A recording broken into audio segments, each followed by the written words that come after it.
Greetings, blessings, salutations, and love once again. Welcome back to Chats with Jack. I am Jack Talcott, here to share, to do what I do. Today, brothers and sisters, admittedly, for those who have already joined, thank you. Let me start there. For those who have already joined, thank you. For those who may stumble in and join after the notifications are seen, thank you as well. And for those who tune in later, pressing play, joining in this adventure, thank you. I'm filled. I'm serious. It's not prideful, but I am proud of my practice of gratitude. It's gotten pretty strong these days.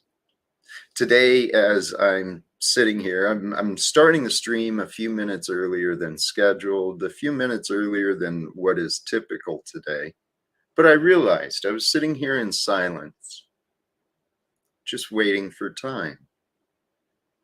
And that is an option for our lives, waiting for time to pass, waiting for things to transform and reveal.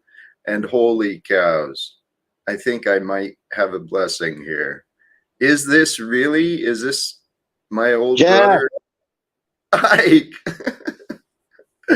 How on earth are you? What a pleasure and honor, my friend. I'm still kicking butt. How you doing? I'm feeling blessed, brother. For those who don't know, this is my dear friend Ike Dorr. We had many holy cow, some crazy nights. That was in Korea, right? You corrected me before. I was in Korea. Yeah, we was in Korea, bub. The 5/24th. That's right, man. Probably drank a few beers together. Oh my goodness. I drank a lot of beers that year I was in Korea. Holy cows. But I've grown up since then. I imagine you have too. I saw on the social media you've got a family growing, right? And yeah, I got a 3-year-old daughter. How cool is that? That's amazing, brother. Congratulations. Yeah, so how are you doing, Jack? Well, brother, that question, it always depends on perspective, right? How are we doing? I've become a man of faith, so really only God knows that answer for sure. But I feel pretty good, man. I honestly, without sounding arrogant, I honestly feel like I can change the world. So that's what I'm trying to do. Uh-oh. Ike says, enough of that crap. Blessings if you're able to return, regardless. But yeah, Ike and I, we were young men. I think I turned 21 when I was in Korea, so it would have been, I don't know his age back then. I know we were close, I think. I turned 21 in Korea, so we were just young kids. How old were you? Do you remember? Welcome back. Sorry, I'm back. I lost my connection. No worries. I was talking about you. You remember how old you were back then? Just turned 21. That was me too, man. Young kid. Yeah, pretty wild and uncontrolled. Did you stay in the military long after that? So I signed up for 5 years and did my full stint, 5 years, and luckily made E5 the year before I got out. And when I did get out, I was down in DC. And everyone was ETSing, getting out and making some good money doing the government contracting jobs. So I was like, what the heck? Try and do that.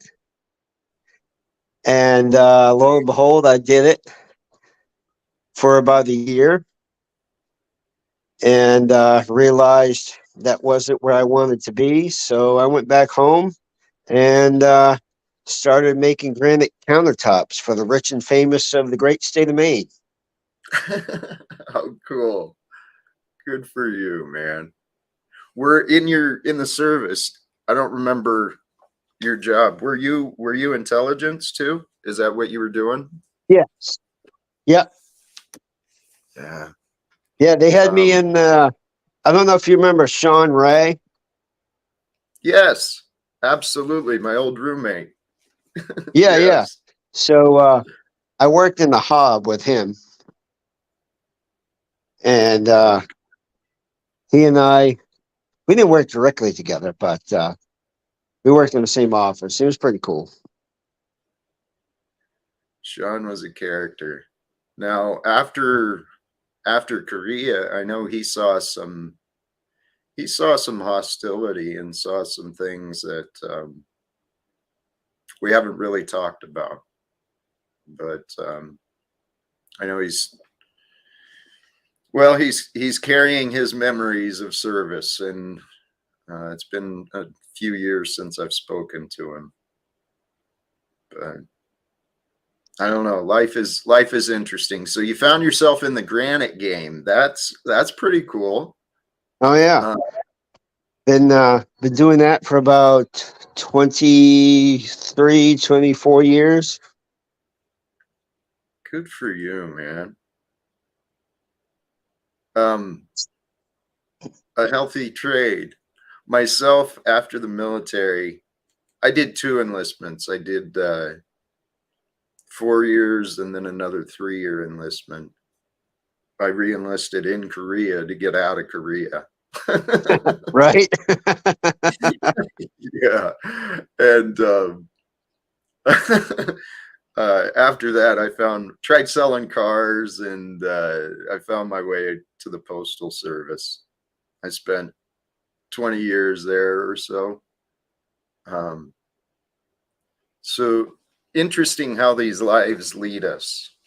Where I'm at today, I grabbed my sweatshirt. Um, just a few years ago, I discovered this organization, Veterans for Peace. I'm not sure if you're familiar with them yet. I'm not. It's a group of people, mostly, well, it started from people who served, and they want to help try and end wars and change what it means to serve. That's my hope. That's my honest, swear to God purpose is, I don't know, I just want to leave the world a little better than we found it. Yeah, sure, sure. You know? And so honestly, my life since then, we didn't really stay in touch. I've got a son now. He's 21, and Awesome. well, it's an interesting part of my story. But I may have. It appears that I think I may have a daughter as well. Yeah, all right. That's another part of the story. But my life started over in 2018. I've been sharing my story in different places and different ways, but it really did. My life started again at the start of 2018. And everything that I've been working for my whole life up until then, everything had changed. So it brought me a different perspective, and well, the past few years, it really allowed me a lot of time to stop and think about what was going on in my life, in the world, and it brought me to a spiritual place. Like I said, today, man, I am filled with love. And, the idea of today, my world, God's love is with us. We can be authentic. We can be honest with each other. And together, I think we're going to change this world, man. That's my hope. Right? Yeah. Um, so it's pretty cool that we were reconnecting, man. I'd love to have some conversations with you, not necessarily with content and audience, but just to catch up and see what's going on. Oh yeah, for sure. Me too. I'll tell you right now, I am technically incompetent with phones and computers, but I'm working on it. So hence why I can't seem to put my face on the screen, It's all but right. my voice appears to be here. Yes. Yes. And I can tell your heart and your energy sure is. I appreciate it, man. Um, We we had some good times in Korea, man. I tell you, we were young bucks back then, and I don't know about you, but it was a coming of age thing for me, yeah. and at the time I didn't realize it. And you know, when you leave the tribe, so to speak, of a small community and don't have any direction, you have the potential to be a nuisance to society, or you can be a benefactor, or somewhere in between. Sure. And, at the time in my life then, I was probably somewhere in between, maybe part of a nuisance. I don't know. But I had a good time over there. And I certainly enjoyed the people that I was with. And looking back on it, hindsight being 2020, I wish I had taken the time to appreciate everybody more and get to know them more. You included, Jack. Brother, those are my sentiments as well. There really were some great people back then. Some names I remember, David Huntsman. Oh yeah, Um, Huntsman. Yes. and then, of course, like you said, Sean Ray and James Lomack. Um, I Yeah, stayed in I con- remember. I Remember stayed in Lomac? yeah, I stayed in contact with Ray and Lomack for a number of years, but the past few years, my life transformed. I kind of lost touch of a lot of people, which is what's real cool about seeing you stumble through, man. It's Right? pretty cool. Yeah, the whole social media thing come about for me back in, I don't know, 2008. I get into Facebook, and of course back then you're reaching out to all these people that, or at least I was, that I had touched base with through the course of my life. And you're adding friends, you're adding people, and some people are friends of friends. You're like, I don't know who that is, but they're cool. And maybe later on you realize, I don't know who the hell that is. So delete. Right. But I try and keep the ones that I know on there. And of course, I see you on there. I don't know if you remember Jason Rose or not. I remember that name, and I think I'm seeing the face. Yeah. Yeah, I think he worked with Huntsman Yeah. uh, a bit, and he was in accounting or some sorts. And you know, I regale my wife with stories of back in the day, and she takes it with a grain of salt. But I can remember distinctly, and correct me if I'm wrong. Maybe you remember, maybe you don't. Going to the heavy metal club in downtown Seoul, Korea, Yep. and we back in the day we had ration cards for alcohol, for hard alcohol. And of course I didn't drink that. I drank beer. So remember some of us pooling Your audio pooling our just ration dropped out, cards brother. together. Can Hey, you still hear me? yeah, there you go. Now you're back.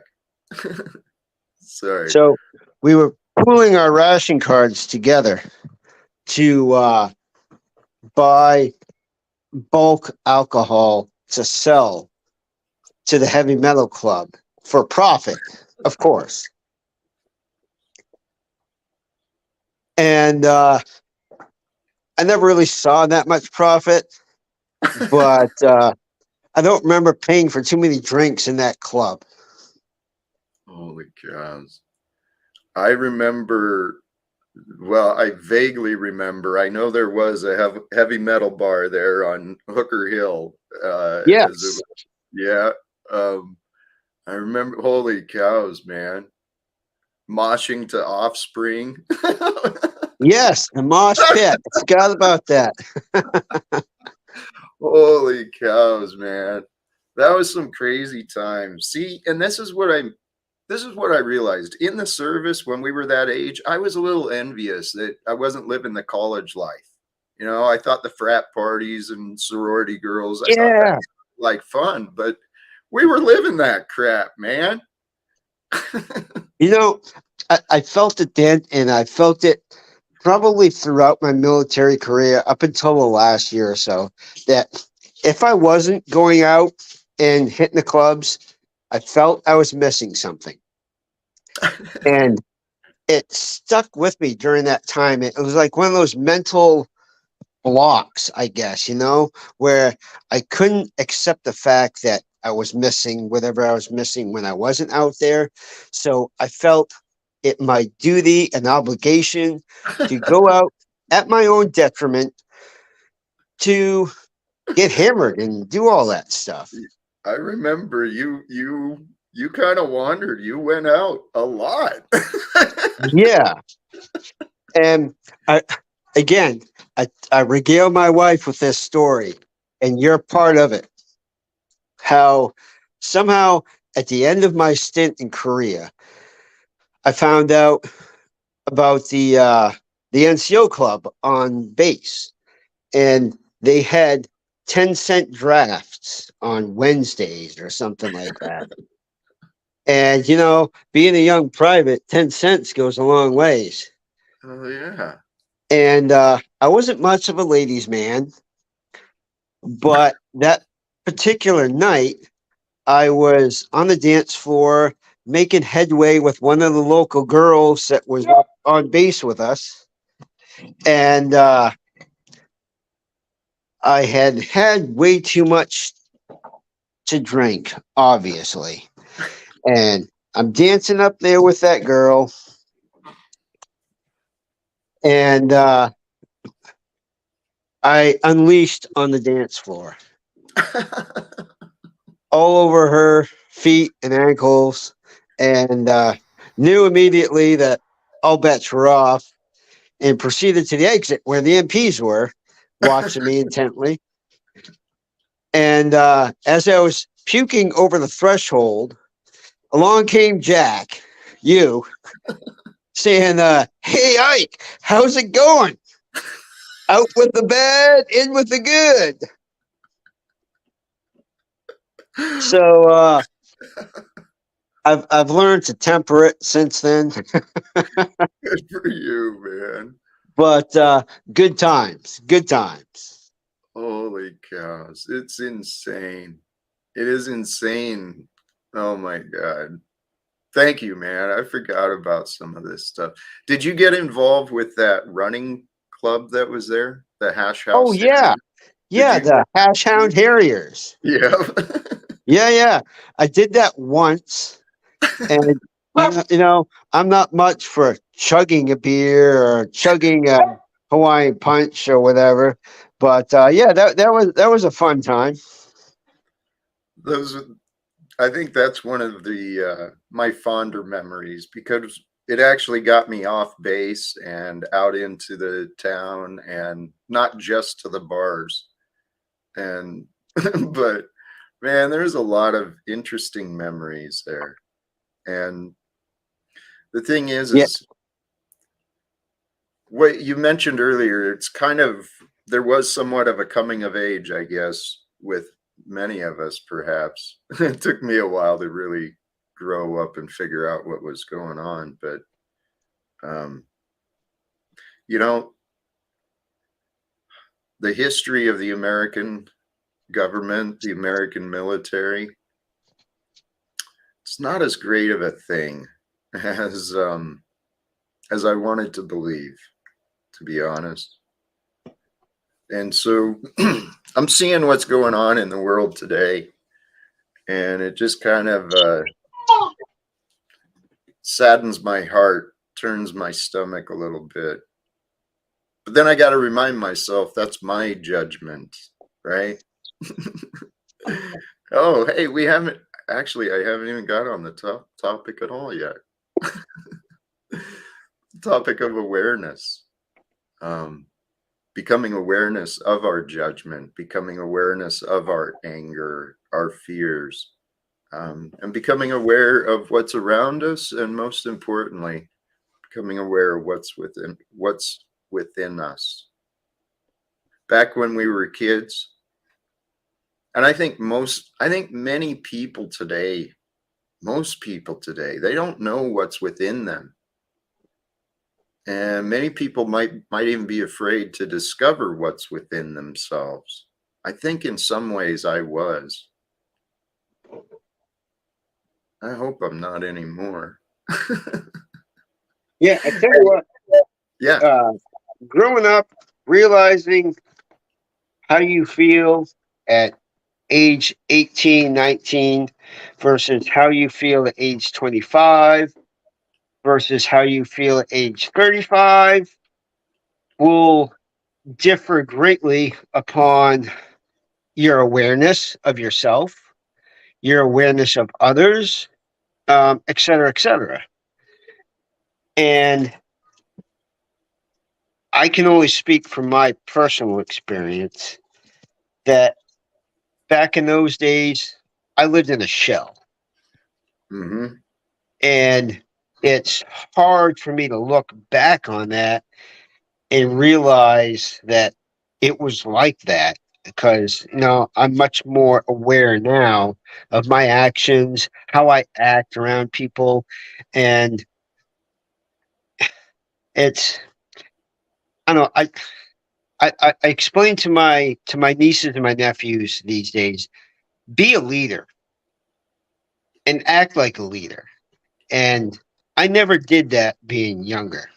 Um, Right. During my stint in the service, I was fortunate enough to have some people that really supported me in the later years of my service. And I remember one individual telling me that the lessons you learn in life are like golden nuggets, and you need to keep them in your pocket, so to speak. And you can get golden nuggets from other people and learn from their mistakes and their endeavors and keep those in your pocket as well. Mm-hmm. Um, and I'm running low on time here, Jack, but I wanted to say hi. I wanted to reconnect and shoot the shit with you. Um, I don't want this to be our last conversation, but I've got some duties at home to attend to. But it was good to see you, talk to you. Maybe next time I'll figure out how to put my face on here. Hey, like you, I'm grateful. Thank you for popping in. It's wonderful to reconnect, and let's make this a start. Let's talk again, maybe even offline. Whatever. We'll figure it out. Yeah, Hey, yeah, brother. thank you All right. again. You have a good one. I'll take care. You as well, brother. God bless you. And thank you for your service, my friend. You are a man. You served your role with honor, truthfully, authentically. And I think I remember most of us doing that. At least I believe we were playing our role for the job, for the nation with honor. And it was afterwards. It was when the duty was not on, where we kind of let loose and blew some steam. But you know, we kind of talked about it generically here, and I saw it in the chat. The early years, it is. It's where we make a lot of mistakes. It's easy to do.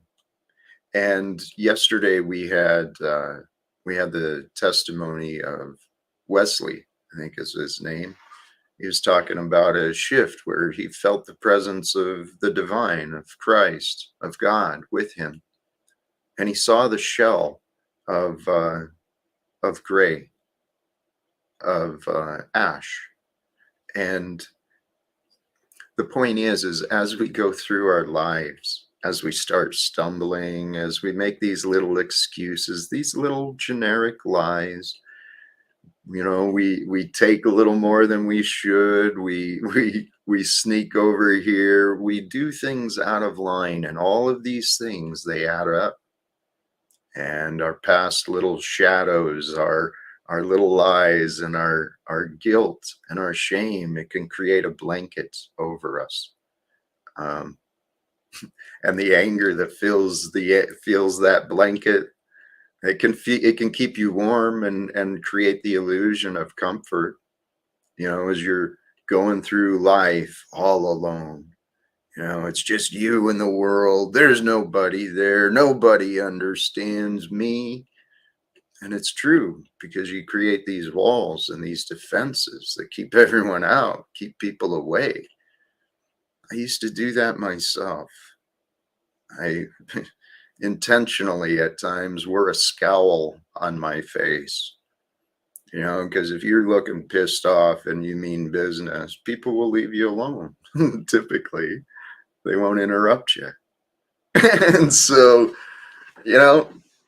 I've played the roles of putting on these facades, these fake appearances, admittedly in the past, to manipulate a little bit.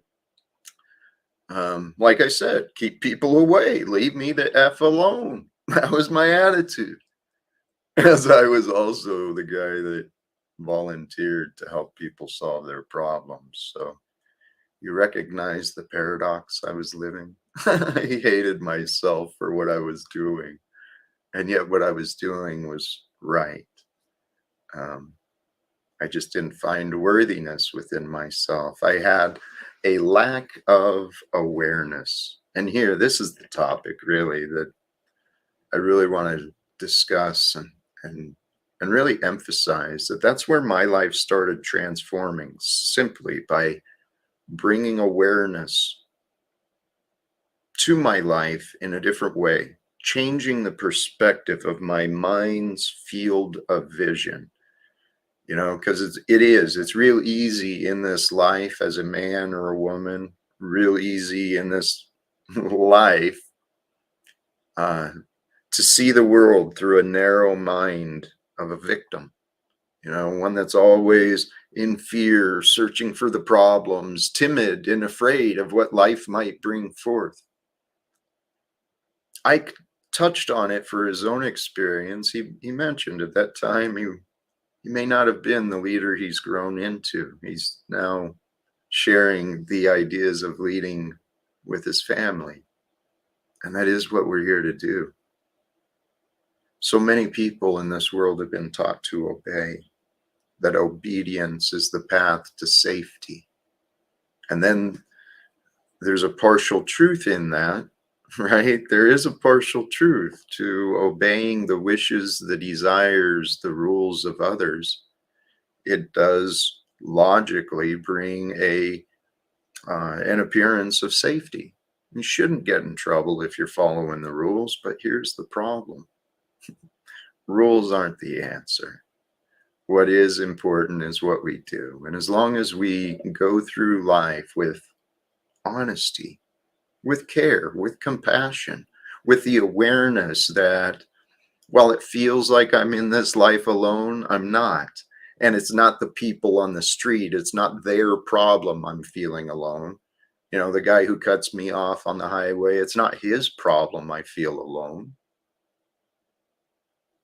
All of our feelings, I'm bouncing around a little bit here, but let's come back to awareness.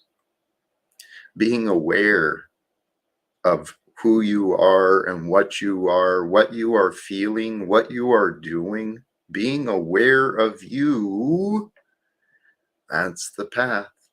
That's the path to starting to control you. You know, we try to control things outside of ourselves, and yet the best and only thing we can control is the will and the desires within us. And the path to control the will and the desires within us is to capture the thoughts, to pay attention to your awareness. I'm telling you, when I started practicing mindfulness with the intentional thought I chose, I'm going to be more mindful. I'm going to pay attention to what's in my mind. And here, my life started to improve. It started to become more simple. I won't say easy, but more simple. Notice what you're noticing. Pay attention to what you're paying attention to. And be aware of what you are aware of. Maybe that should be become aware. Become aware of what you are aware of. In relation to our temptations, first there will be a desire, there will be a feeling within us, right? And I could go off on this too, because with the modern diets of today, our biomes, our biology, it's filled with all these different parasites and bacteria within us. And those bacteria and those viruses, they want particular things, you know, the ones that want to feed off of sugar or particular whatever. So within us, there's senses and these feelings that arise. But as soon as our mind is aware of the feelings, then our mind starts processing the thoughts. And it's through our thoughts that our actions are going to follow, right? So you feel within yourself, oh, that chocolate bar in the pantry, that sounds pretty yummy, right? You have a feeling, a sensation, a desire of sweetness, and then your mind finds a solution. Well, if you don't capture that, next thing you know, you're in the closet, in the cupboard, chewing on the candy for the kids. Hey, we got our first guest here, and where is it? Welcome, Hank. Good to see you, my brother. Our second guest today. Yes, Well, second guess. how are you, brother? I'm doing well. Here, there's one other part to this that I wanted to add on. Notice what you're noticing. Become aware of what you are aware of. Because a lot of times we'll move from emotions and thoughts, and we haven't even considered actually what's moving us. And the most often things that move us, where's your anger? Where is your fear? If you can become aware of your anger, become aware of your fear, it gives a greater opportunity to overcome them, to control them. That's what I've learned for myself. So, what do you think, Hank? What's going on, brother? Okay, this is my day off. One of my days off. We're finally done with peak. So my schedule's going to go down from 50, 60 hours back to like 30, 40, hopefully. And I haven't visited you in a while. So I'm coming on your show. I appreciate it. Mm-hmm. I am, admittedly, though, I've heard some of the comments and things that have been said, and some of the, you know what? I always like you, though, Hank. You're pretty authentic guy, and you bring an interesting perspective. I don't think you're here just to mess with me. You know, I'm just best covert narcissist panelist. So Yeah. I'm not here to mess with you. I'm here to answer your prompts from my perspective. So you asked, what is your anger and what is your fear? Yeah. Okay. So my anger is being scammed, to put it nice and simple. I really hate getting fed bad information to bias my decision making, to make me give you something. Monetary advantage over me is one thing. I don't like it, but I can at least respect it. But what I really hate is me being deceived for a social ideal that doesn't make any. It's not effective for anything rational. So that I would like getting a degree to wipe your ass with it. I hate that. I hate scamming. I hate scammers in general. Okay. Now So I'm that, seeing where you're going with that scamming. yes, Being deceived that something has value if you commit your time, energy, and effort into it, like an education or a degree, a certificate. yeah, I think that's what you're saying, right? yeah. But that, I personally feel like the original sin is structured exactly the same as a refund scam. So basically, you're given allegedly given some extra, I guess, money or knowledge or something, and then you have to, but it was a mistake, so you had to send it back. Um, and you didn't actually get anything in the first place. Imagine that's been created so some have a advantage over you. Dude, that's the American way. That's the capitalist way, right? Yes. Find a debt. You convince people they're indebted to you. You can control them. That's what it is. Holy cows, as I'm saying this is the obvious truth about America. You know, pledging allegiance to the nation, and children are taught this safety you see, this prosperity, and this dream that you're taught. It's all because of the Uncle Sam. It's all because of Big Daddy government. Don't you know?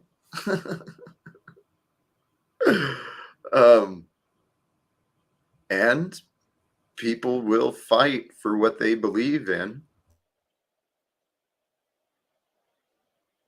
You said something that started me on this path. I can't remember now, Hank. I'm sorry. Took us off. Okay, I could continue. Okay. So yeah, I guess my fear is not being able to structure the universe the way I want it to be. I would get optimize it for my own, guess, carnal pleasure, my intellectual needs, and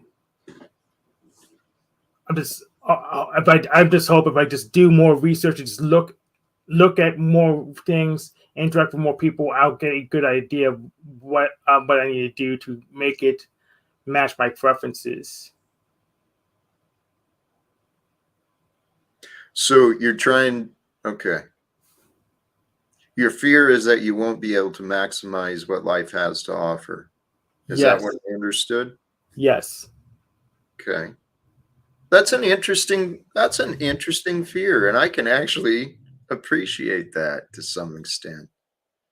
I spent a lot of life trying to fit in, trying to know the rules to follow so I didn't stand out or get in trouble or let others down. But you know what? I love what you're learning because it's similar to myself. I wanted to know a lot of things.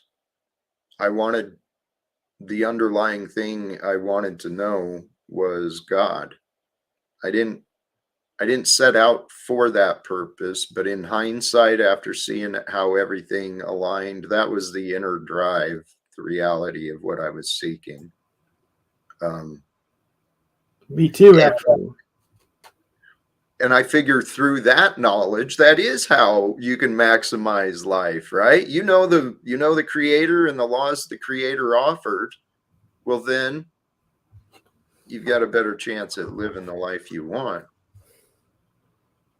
Yeah, but I've kind of found it, but it's not what I expected it to be, so I actually don't know what to do next. So Interesting. so the creator, which we can refer to as like chaos or the monad. They don't have any restrictions whatsoever. Okay.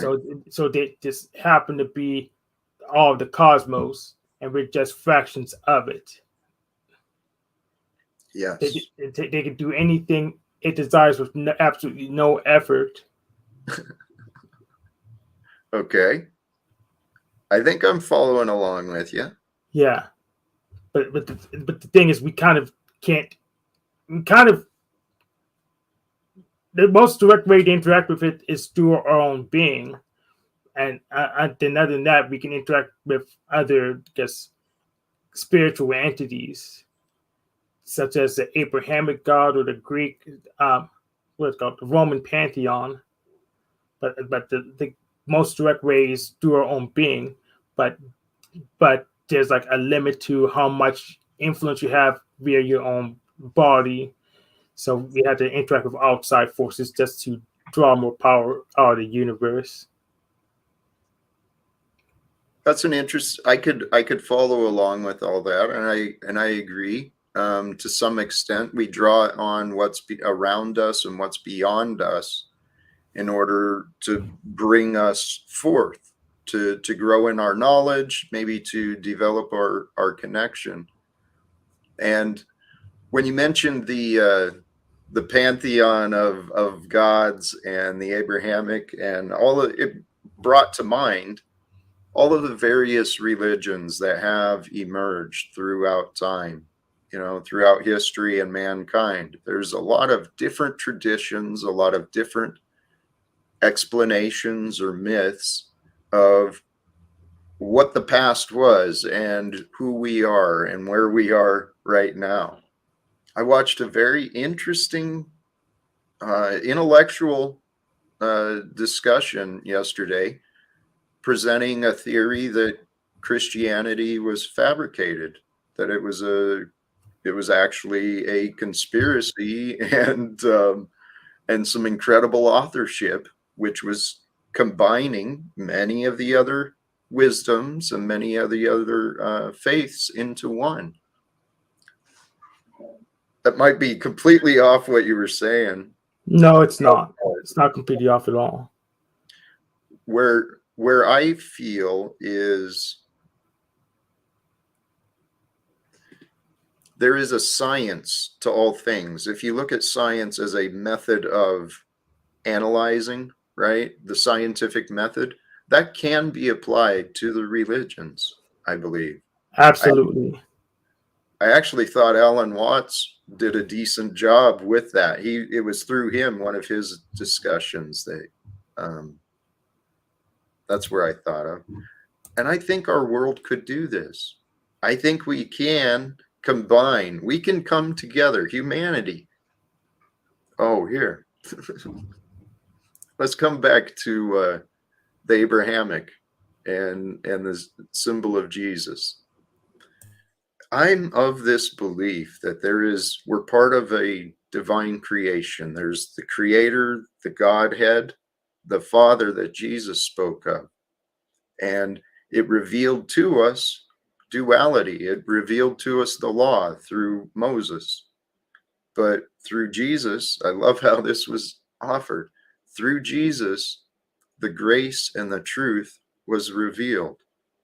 So what Jesus was talking about, the infinite love, I mean, the love of the Father, the faith and the devotion that we can find, that really is the way we're supposed to be. I'm confident in this. But what it means for each of us, that's a different thing. You were going to say something, Nick. No, I actually agree with that.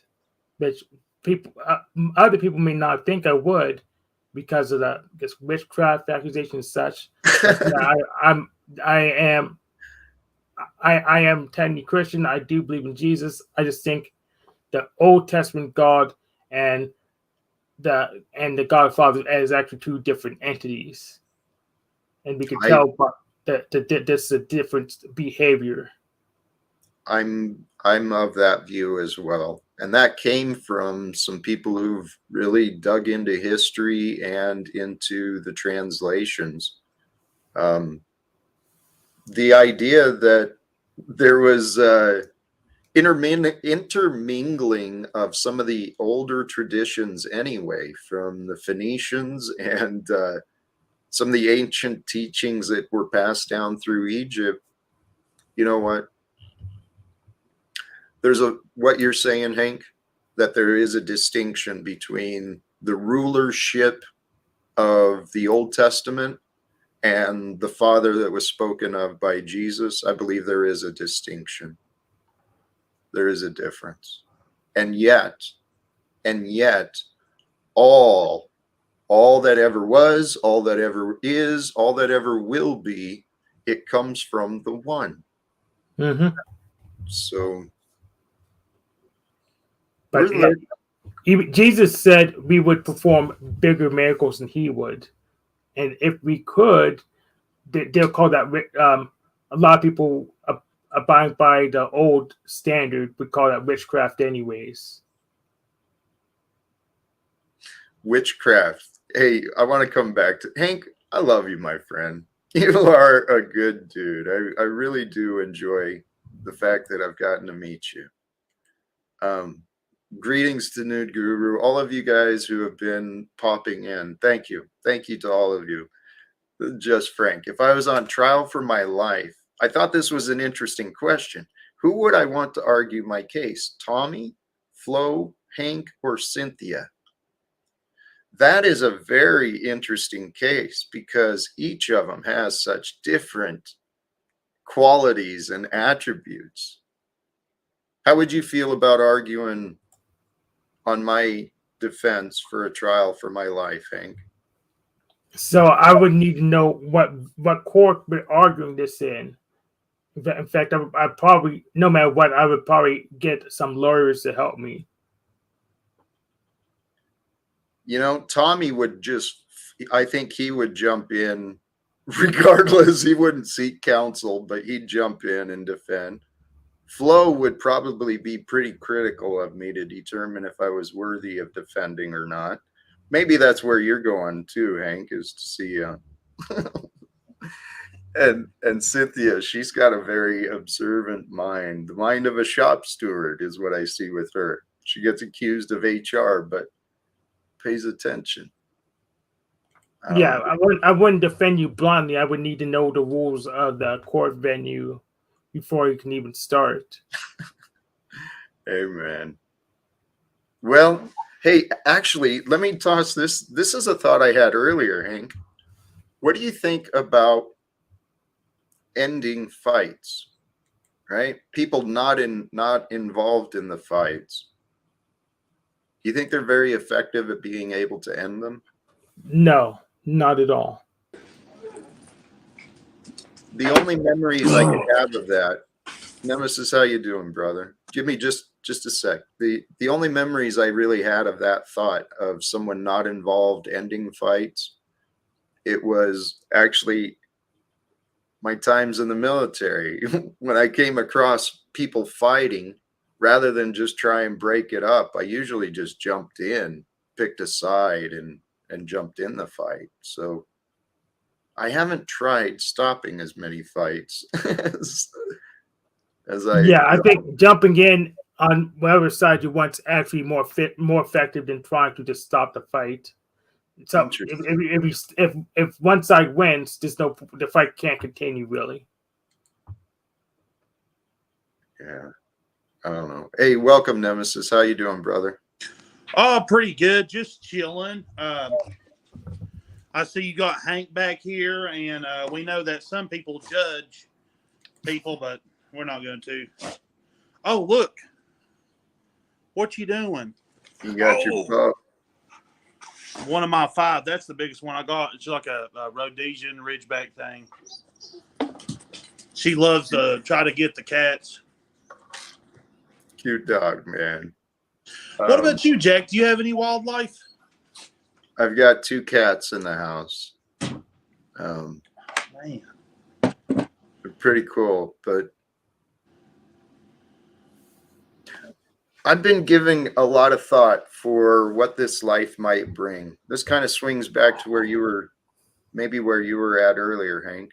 The fear of missing out on what life can offer. I'll tell you what, if we don't pay attention, if we're not actually aware of what we're doing, if we're not paying attention to ourselves and what we're doing, it's real easy to dig ourselves into these ruts of who we used to be, doing the same things, doing the same choices, same conversations. But I'm telling you, the more and more I listen to a lot of religious scriptures too, people talking about end times and what the Bible means.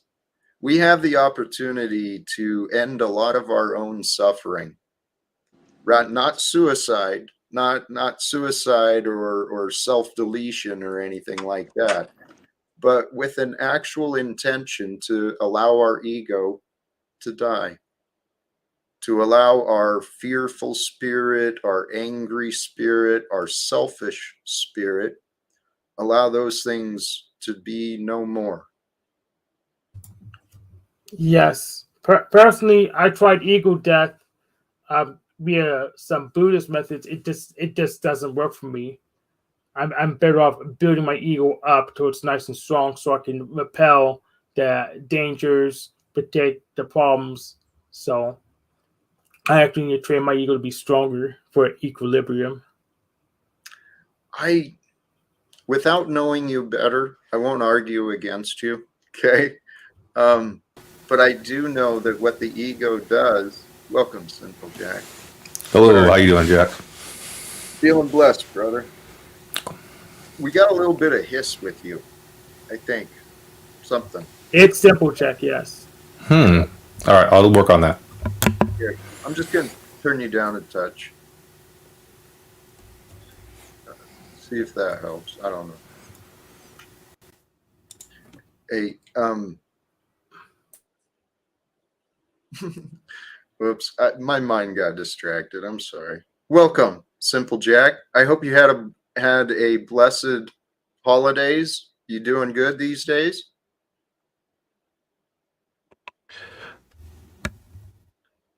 I'm working on that hiss. Okay. Yeah. All right, brother. I turned you back up. Hey, Hank, you were talking about building the ego up. And yes, self-love, self-care, self-confidence, those things are incredible. But there is something to be said sincerely about being able to surrender. It takes a strength and it takes a courage to be able to surrender to that which is, without fear, without anger. And it's our ego, when especially when we're trying to build our confidence, sometimes that's where our ego can get it's exposed and it's available to be bruised. All of these ideas of better than, worse than, good enough, not good enough, it's all in our minds. It really is.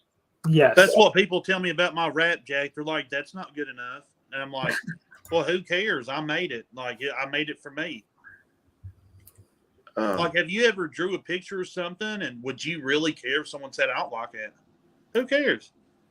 No, because I'm drawing it for myself, and unless I say it's not good enough, then I care.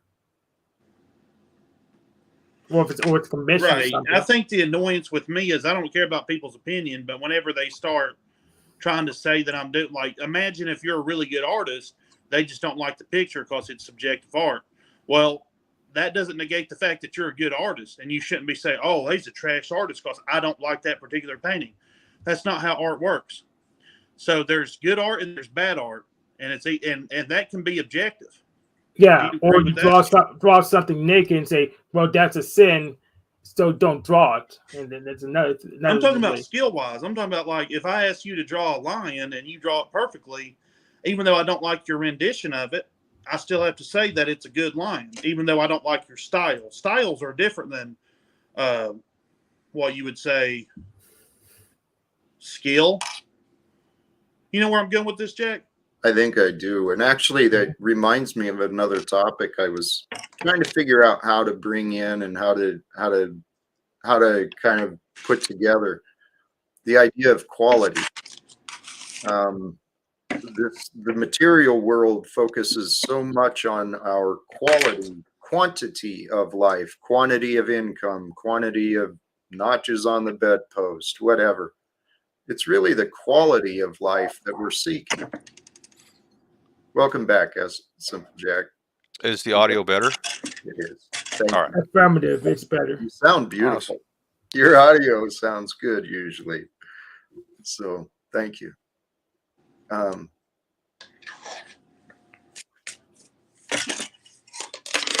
I just have to load my pipe, Jack, and you know, I believe that we as humans, like, do you like your artistic expression? How much does that matter in the grand scheme of things? Like, whenever everybody has a desire to express themselves using the gifts God gave them, and you can correct me if I'm wrong, but if you use those gifts and it doesn't honor God, then you've used them for selfish gain, and that can't bring you happiness. I mean, it can't bring you joy. It can bring you temporary pleasure. What's wrong with temporary pleasure? It's pleasure. Hey, Hank, that's a good question. And at its face, there is nothing wrong with temporary pleasure. I mean, anything that brings pleasure can be a good thing. However, man, these temporary pleasures, they can actually lead us through temptation. We'll chase temporary pleasure and do things we then judge ourselves for, that we feel guilty about. And not me, really. Not you? Right. Yeah, the thing is, if I do something that society doesn't like, then they'll punish me. The only judgment I make myself is how I get caught or why I decided to do it this way, but I'm doing it some other way, so that if I could just do it out the open and no one's going to do anything. I've noticed that artists have the ability to call out, things in society, but they also get in trouble when they don't do it right. But if you have the right intent of how you want to express yourself and whatever art form, it's usually pretty good. Like, for example, isn't I don't know the guy that did the 16th Chapel, if he had done it in all devil form, it would be a completely different form of art compared to what he presented in a positive intent of showing the good, the connections of God and everything. Can you imagine if he had done it the other way? So yes. I think any artist with the right intent is going to be rewarded more with that. Either right intent or right implementation, so they kind of both make a difference. Correct, Hank. And thank you, Hank, for being here, MC and Jack Talcott. Hello. I just wanted to say hi to you guys. I always like saying hi when I enter a chat. Hey, but yeah, so MC Nemesis, I don't think you think temporary pleasure is a bad thing, because I just saw you take a hit of a vapor or bong. If you thought temporary that's pleasure, not for temporary pleasure. I use marijuana for medical purposes and recreational. Hey, welcome, Officer Snaps. Good top of the evening to you. Hey, Hank, let me explain the difference. If I just wanted to get high, I would just get edibles, just pure THC. I'm looking for the best terpenes and cannabinoids like CBN milligrams, CBC, CBG, stuff like that. CBD, CBDV. And I'm looking for terpenes, CBDV, and stuff like that. And the milligram matters, the THC content, but not as much as what the other cannabinoids can do for you. Yes. Well, never mind. Yeah, I think everybody has their own. Jack, are you a snake oil salesman, or what are you trying to do? Are you just trying to be like a community gospel leader? That's what you got to like. What are you building here? That's what He's a sounding board for me today. That's what he's doing today. Like, what is he trying to build? I want to know what this autonomous church-like structure that Jack's trying to build is because I'm interested in it because I believe in community values. Yeah, today he's my sounding board. Officer Snaps wants to say something. He didn't give me a chance to put my foot in my mouth, but you can go hurry up and shoot your load and move on. Well, Welcome, since Snafu. welcome, Snafu. Mr. Simple Jack, Mr. Snowball Walnuts, Jack Talcott, Mr. Hank the Gay Witch, and MC. Blessings. Today, the idea we're talking about awareness. By the way, Cynthia, the Pfizer advocate's been very Nazi-like in your chat, just so you know. So it's funny, she supports Pfizer and population control, but wants to Nazi your chat room. Snafu, interesting, I've not.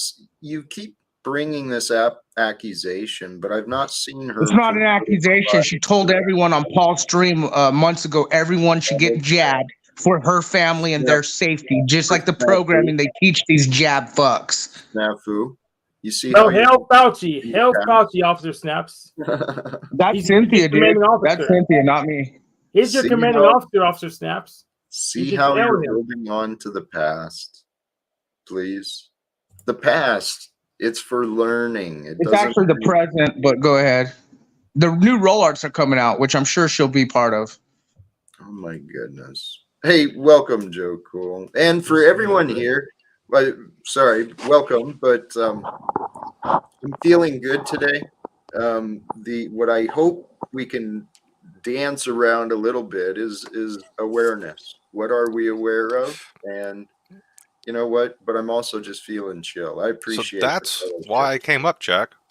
I wanted to let you know what I was doing in my shoes and how I deal with awareness, because before I found God, I was thinking like I needed to find a purpose to save the world. Ever since I found God, I've actually forgotten about that purpose, and I'm just being me. I'm just being.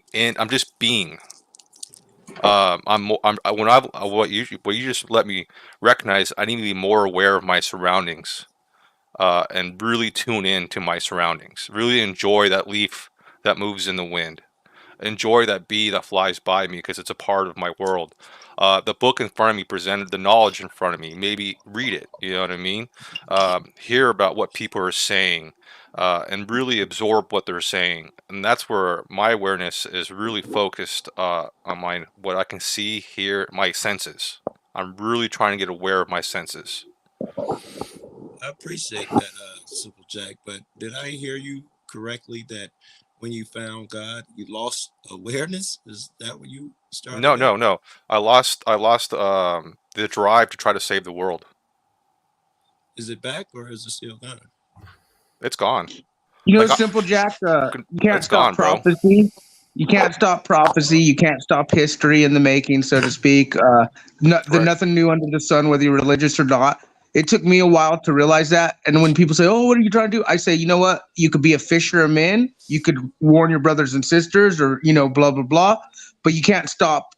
So I get 100% what you're saying, 1,000,000% where you come from on You that. guys don't have to worry about saving the world. Donald Trump's going to do that. Don't worry. Yeah, you know what? Back to your ass, Trumpy. Snaps, I wanted to come up here and let you know that I didn't block you.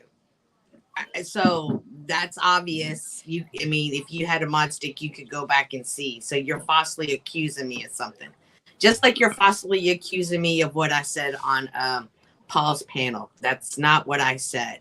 This is a false narrative that you keep running with and others keep running with. And I just don't understand why. If this is all you have on me, I'm not that concerned about it. You look foolish and childish doing it. Can we address it, I guess, like the Pfizer thing? So what if you weren't like me? I was anti-mask, but not anti-vax. I thought the vaccine would actually help people. Yes, I've actually addressed this several times. Snafu just does it because for whatever but reason. it's more of a political opinion, Cynthia. And if Snafu's trying to draw you into that conversation, I think It's up to people like No, Jack or simple, because like they can draw you out. no, well, he's a child. There's no point in having the conversation. He just wants to argue with somebody. Yeah, I mean, he could have gone after me instead of Cynthia. He wants to take cheap shots. Hank won't I mean, always I was smoke, literally, bro. I was literally right here. I literally linked, that I was gonna buy.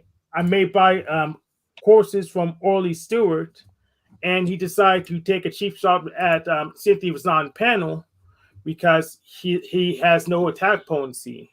He's a mall cop. But I just wanted Yeah, but let's not. If we keep speaking about him, you give him a sort of power, like a mind control power over you. I say let him have it because otherwise it's too boring. I thought that you were a gay witch. You're supposed to be casting spells on him, not the other way around. He needs a handicap. All right. So we're all. I'm sorry to interrupt, but we're talking about somebody who's not here. So we're all aware of Snafu. Okay. We're all aware of Snafu. Thank you for sharing more about him. What I want to know more about, what is MC Nemesis aware of? I know what Hank is aware of. Hank is aware of salesmen, con artists. So that's what Hank's aware of. Jack Talcott is aware of war. He wants, so what is MC Nemesis aware of? Joe Cool. He's aware of people abusing the system and the rights they have. And he fights for our freedoms. Cynthia, I'm still learning what I want to know what you're aware of. You know what I'm aware of right at this moment is, and it's a bad thing, but I am aware of the fear that grips people. I'm aware of that. All right. It's not necessarily a bad thing. I don't see why you characterize it. I think that Jack has taught me, and maybe others too, that this fear is like a persona. However, it grips us all at times. Thank you. When you say fear, what is the fear coming from? Like spiritual fear, physical fear, mental fear? Great question. Well, my fear is that tragedy will strike in the middle of the night, and there's nothing I can do about it. Interesting. And I have to be okay with the potential chaos. Like I know Jack has taught order, but I would gander to say I want to know what his thoughts about chaos is. Well, don't we have to live with this chaos daily? He has an extreme aversion to chaos. So this is getting interesting. Yes. Thank you. Excuse me. Actually, I don't have an aversion to chaos. I just see more value in order. And there is an order. There is an order within the chaos, and it is eternally present. This is what I've been learning. I noticed that he asked you what you think about chaos, and you turned it to order. I think you're supporting my argument right now. What do you think about chaos? What do you think? I don't even want to. Chaos wants to. What do you think about what I said? Because you're right. I briefly addressed the chaos, but then I brought it intentionally to the order. Yeah. So, I mean, do you think I'm wrong for it's not an aversion for the chaos. I just know that focusing on the chaos, man, that's what's been going on a long time. You have an aversion. You're not willing to discuss no chaos, in my opinion. All right. Hey, welcome, Flo. How you doing, brother? Good. I was really hoping, because I came in right when you were talking about order and chaos, I was really hoping you'd do an intro and then be like, speaking of blank, and then here's Flo. See which one you attributed to me. But yeah, I think personally, I think that Jack has a secret attraction, or maybe not secret. He doesn't want to like chaos, but he likes some chaos. That's why all of us fucks are here. All right. Really? See, Joe, yeah. I disagreed with you, but I'll agree with Flo. I'm okay with that. Differently.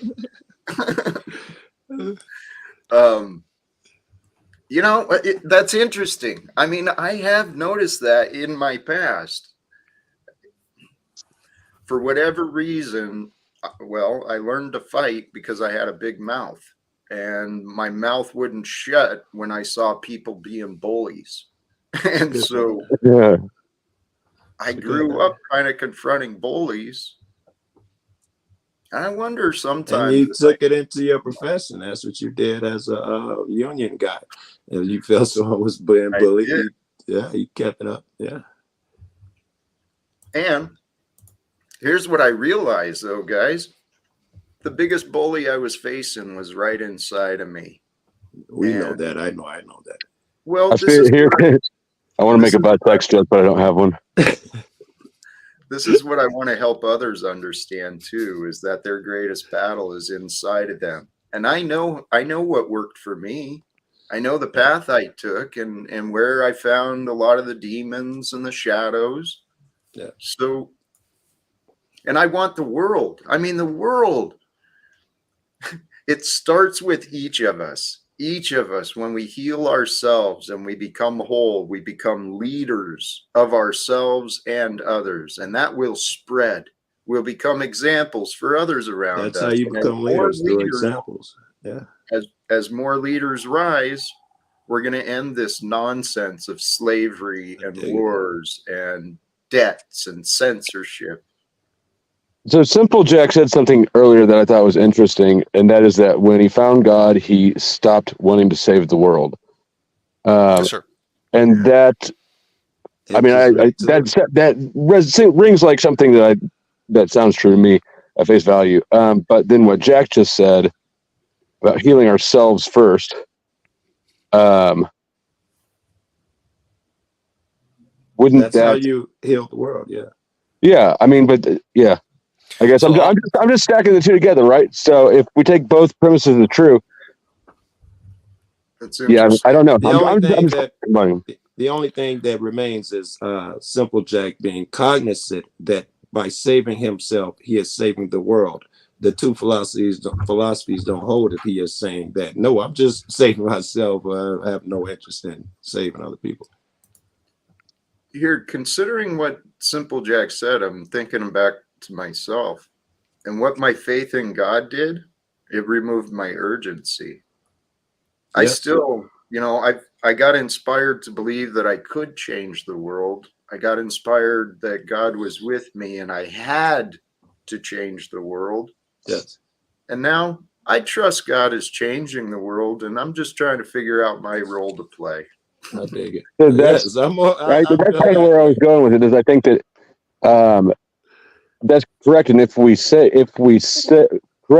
fix ourselves, that's how we'll fix the world. But also, once we fix ourselves, we're not concerned about fixing the world. It's sort of a juxtaposition where the way out is through. Good one, Guru. So this reminds me, like a couple of days ago on Flow State Show, I think it was titled Illuminati's Born Butthurt. I actually have it because I was reviewing it. Like the dating advice segment. I heard just the same old generic stuff. Just be yourself. Just go out and talk to people.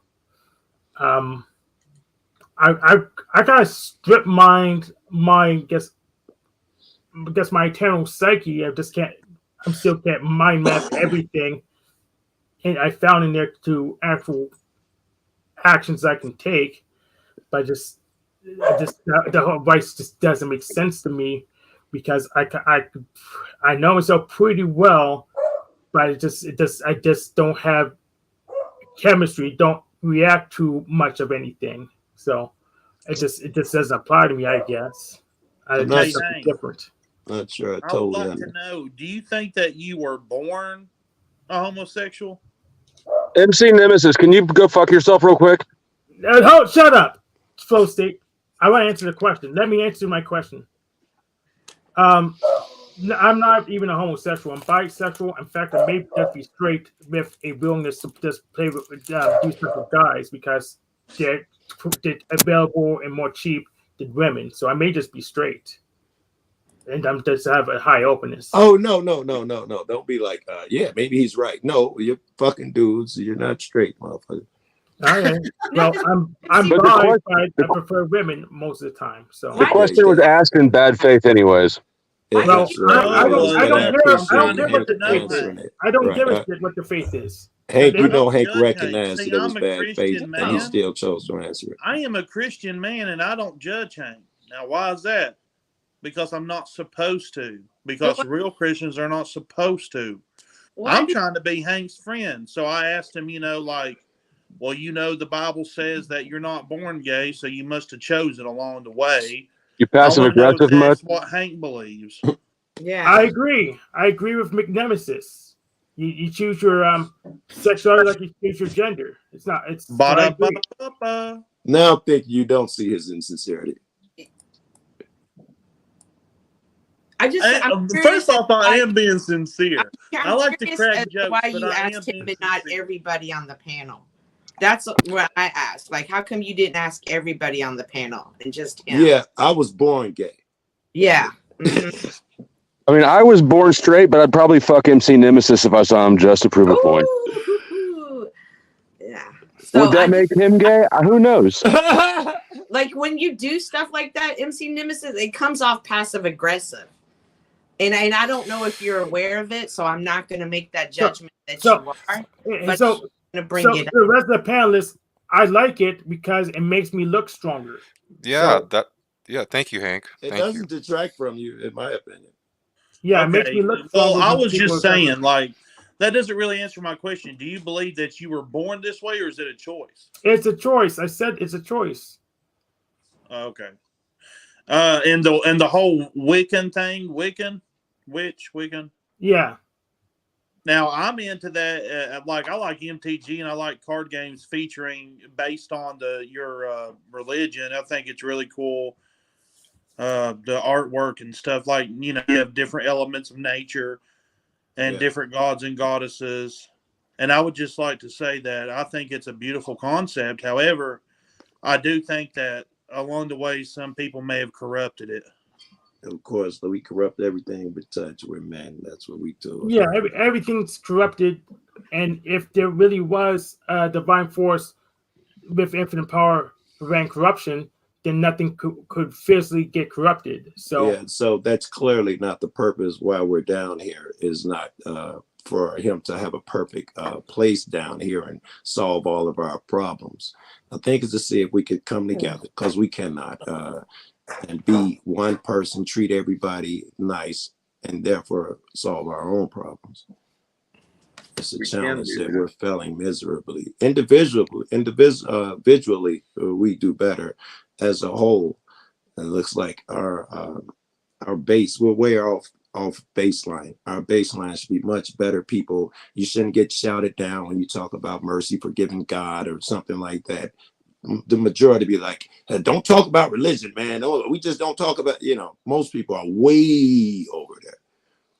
I think we've developed a problem of listening in our society.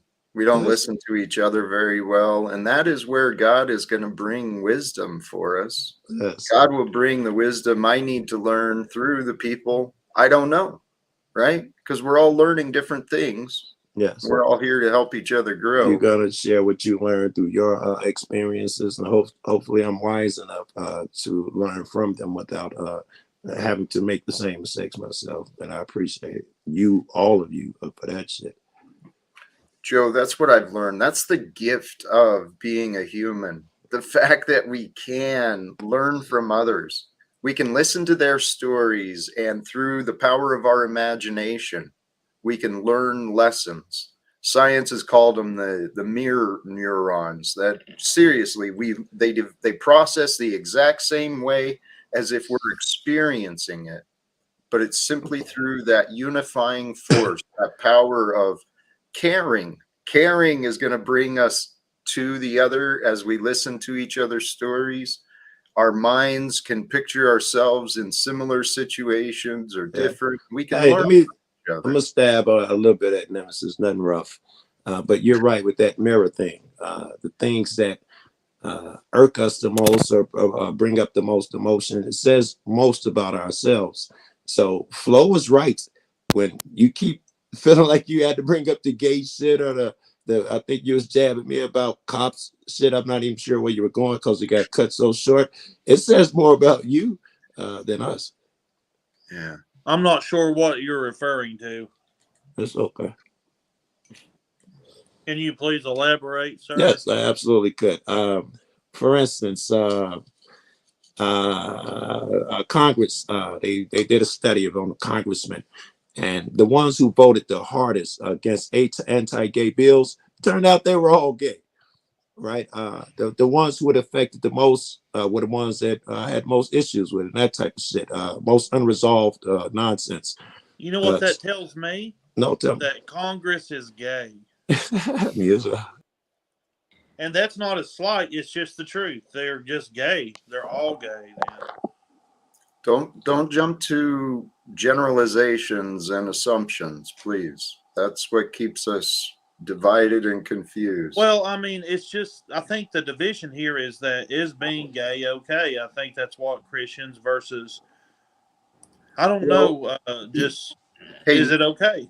Nemesis, let's compare, right? I mean, the sexual preference of someone I share community with compared to the choices and the dereliction of duty that we see happening from Congress and from the White House, I think America's got greater issues than who our fellow citizens are wanting to sleep with.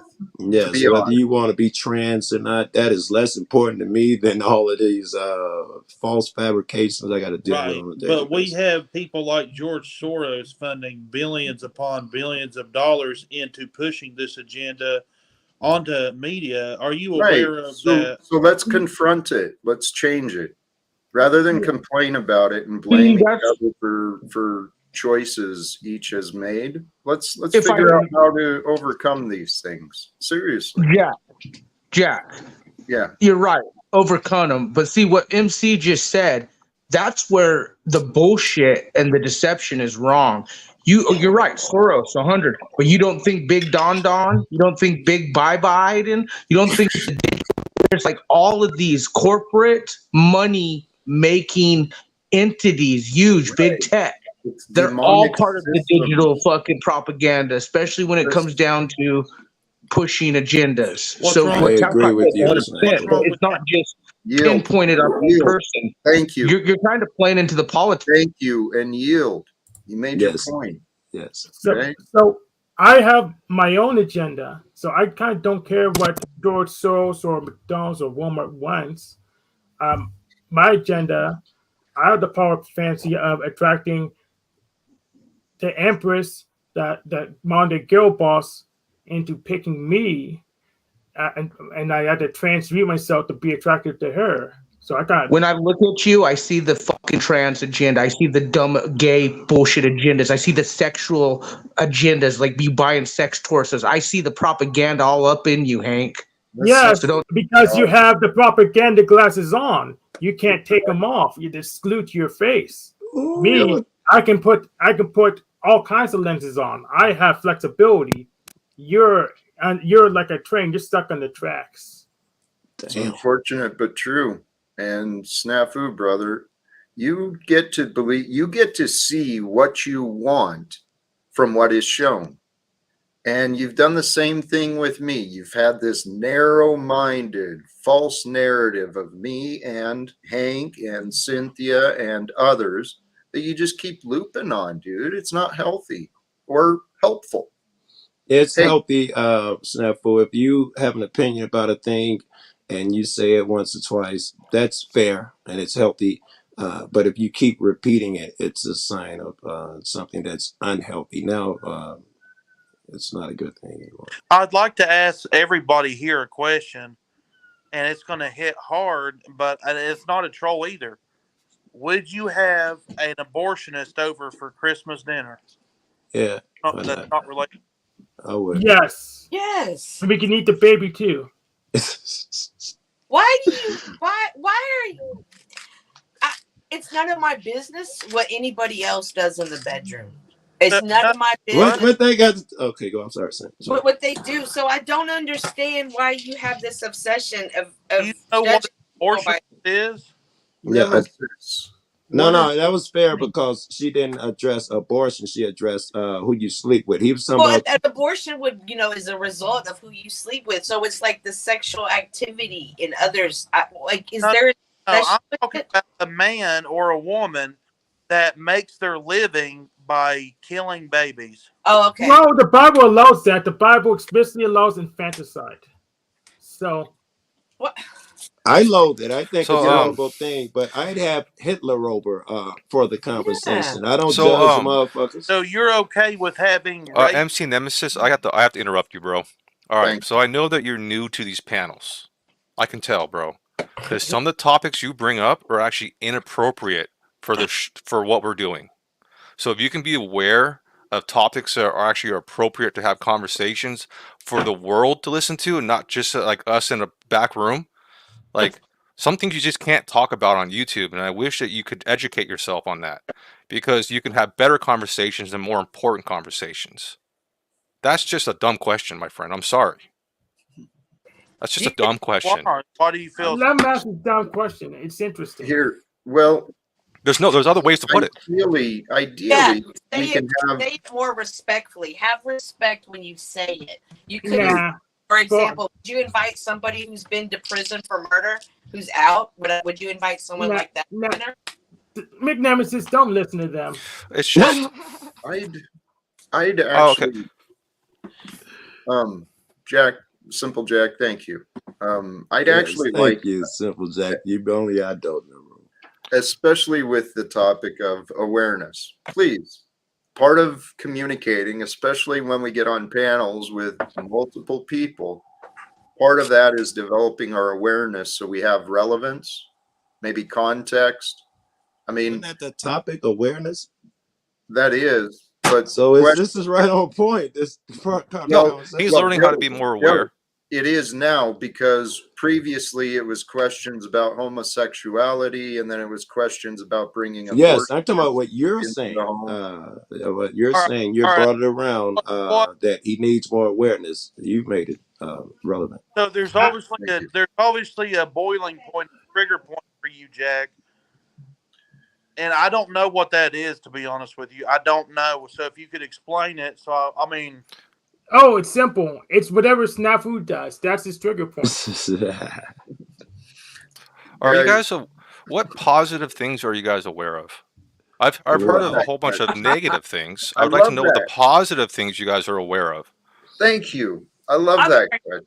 I'm aware that 2023 is coming to an end. Thank you. Right?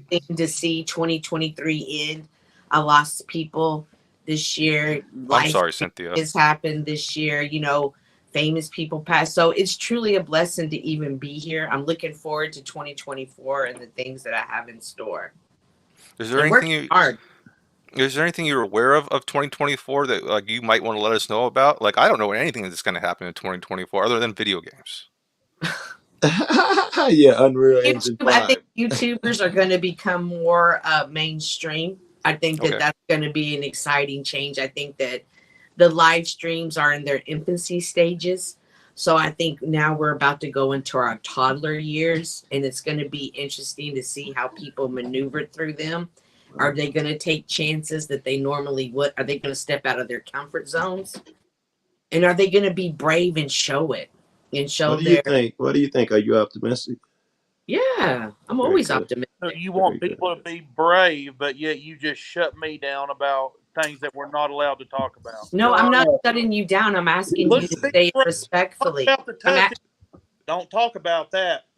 I'm asking you to be respectful of it and not use it to live without fear, McNemesis. Live without fear. How was 2023 for everybody? You know, Cynthia said it was kind of, you know, she's happy, but for me overall, it was a good 2023 year. Just turned 50, went to Mexico, went to Jamaica. You know, relationship was good. Like, you know, had a really good year. You know, overall. How about everybody else? Great fucking year. Spent a lot of it with my girl, and she's in a different state. I probably spent at least half the year with her. What was that? Jack said something. What were you aware of that's positive? I had an answer for that.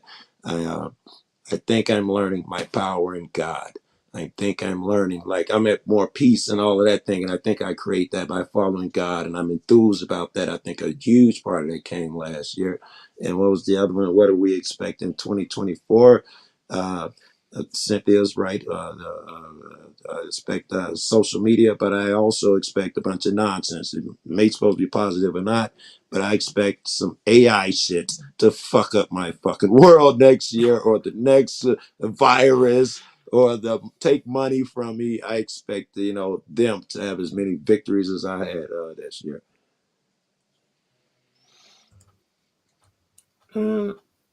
I learned a lot more about people in 2023, especially near the end of the year. For a little while, I was looping with counselors and stuff, telling me, look inside myself, just do what feels right, which I That's tried. horrible. I tried a decade ago, and I got thrown into funhouse mirrors of corporate bullshit. So since I've gone in the panelverse, I could get more sample data faster, and I can retool my approach based on how I know people react to. So Very I'm going to good. be able to I had a build. question for you, Hank. When you had started, when you said I got to know people better, I was going to ask you, did you mean individual people or people in general? And you brought it around with I've met a bunch of people and now I get to know them. You answered the question that I never even asked. I just probably should have just stayed quiet right there. Mm-hmm. Go ahead if you weren't done. I just thought that was pretty cool that you answered the question that I was thinking in my head. Yes. So I could start building out because I almost have enough sample data to know how people's going to get my way. I love it. And I can sidestep them or count them directly. It's God. There you go. Yeah. So like, unfortunately, they don't have my resistors have a little playbook. I actually have their playbook, but a bigger, deeper version of their playbook, so I could stop me better than they can. So that's a very unfortunate. I was hoping that I would learn something new from the dark path I'm taking, but unfortunately, they're not educating me Can I well. ask you something? Do you believe that people are against you? Do you believe that there's people on this world that hate you for being yourself? Absolutely. And Jack's message is kind of like he wants to live in world peace, but do It's you a ever? once in a lifetime thing. Let him finish. Excuse me, I'll be right. Finish, please. Excuse me, I'll be right back. I gotta step out for a second. Do you ever foresee a future to where that you can live in peace with the people that hate you for being yourself? Yes, and that world is when they're erased from this world because unless I can like make them submit, but I think they're not going to submit because they've been indoctrinated into the religions. Yeah, so pretty much that world I see where I can live at peace with them is that world where they're erased from it. Unfortunately, so who do you feel that's the aggressors here? Do you feel like that it's the Christians that are the aggressors, or more Muslims, more Jews against your community of like not only the LGB but of the witchcraft community? It's just a subset of some Abrahamist authoritarians, including Abrahamic misotheists. So it's not even all of them; it's just a couple of them. See, Hank, what I'm trying to do is I'm trying to guide the channel into the truth. And I think Simple Jack is kind of fighting it, and I think he's kind of lost in the snag. Hey, Nemesis. He's scared to confront harsh reality. Actually, Nemesis, I would like to know how your 2023 went. I'm not scared of you at all, my friend. By the way, I just understand that this isn't my show. This isn't my channel.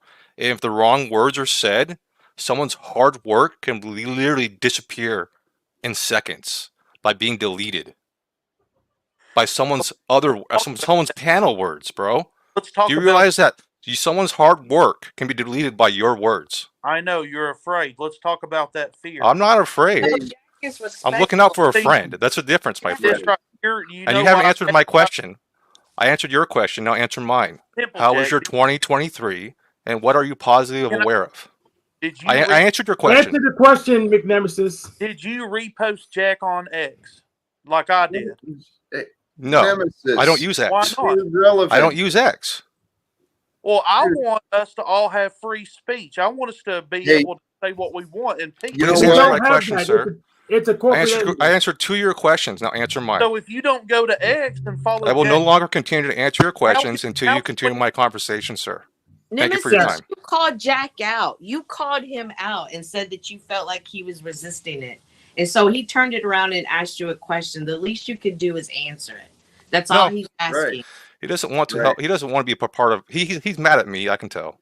Tell you what, let me jump in here, because Nemesis, I appreciate your heart, okay? But you made the claim that you're leading the questioning to the truth. You've taken it upon yourself to save this disintegrating platform that I'm hosting.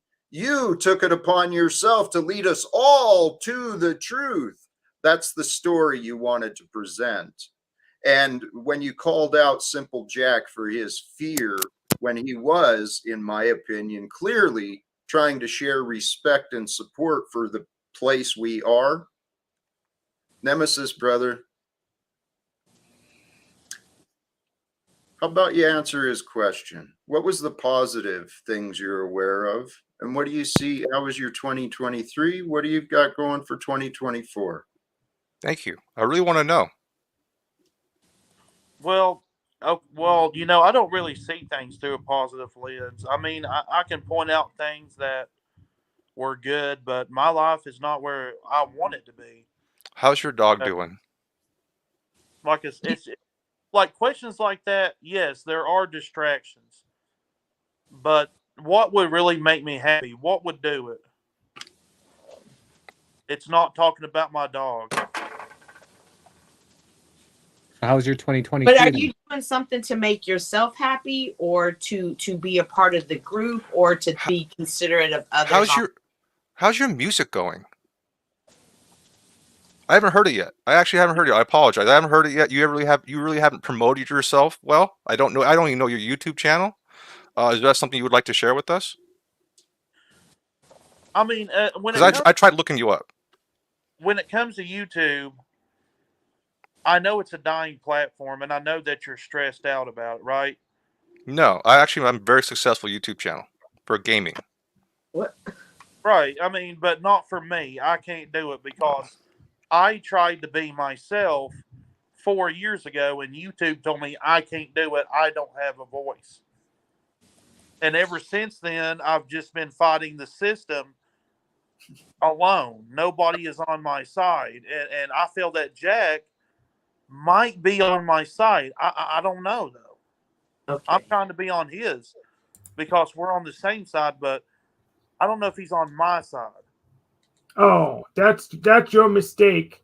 So, no, you shouldn't trust anyone to be on your side. I'm only on my own side. I'm just trying to leverage other people to be like. Hey, Hank, sorry to interrupt, but what if this is why we're all here? Because I am a man who I can be trusted. I'm an easy example for others to, when they've been through a lot of betrayals. I am a man who can be trusted and like a simple test for others. And I actually know the value of trust. Trust is, someone shared this, I think, on this panel recently. Trust is how we know. We trust that we know.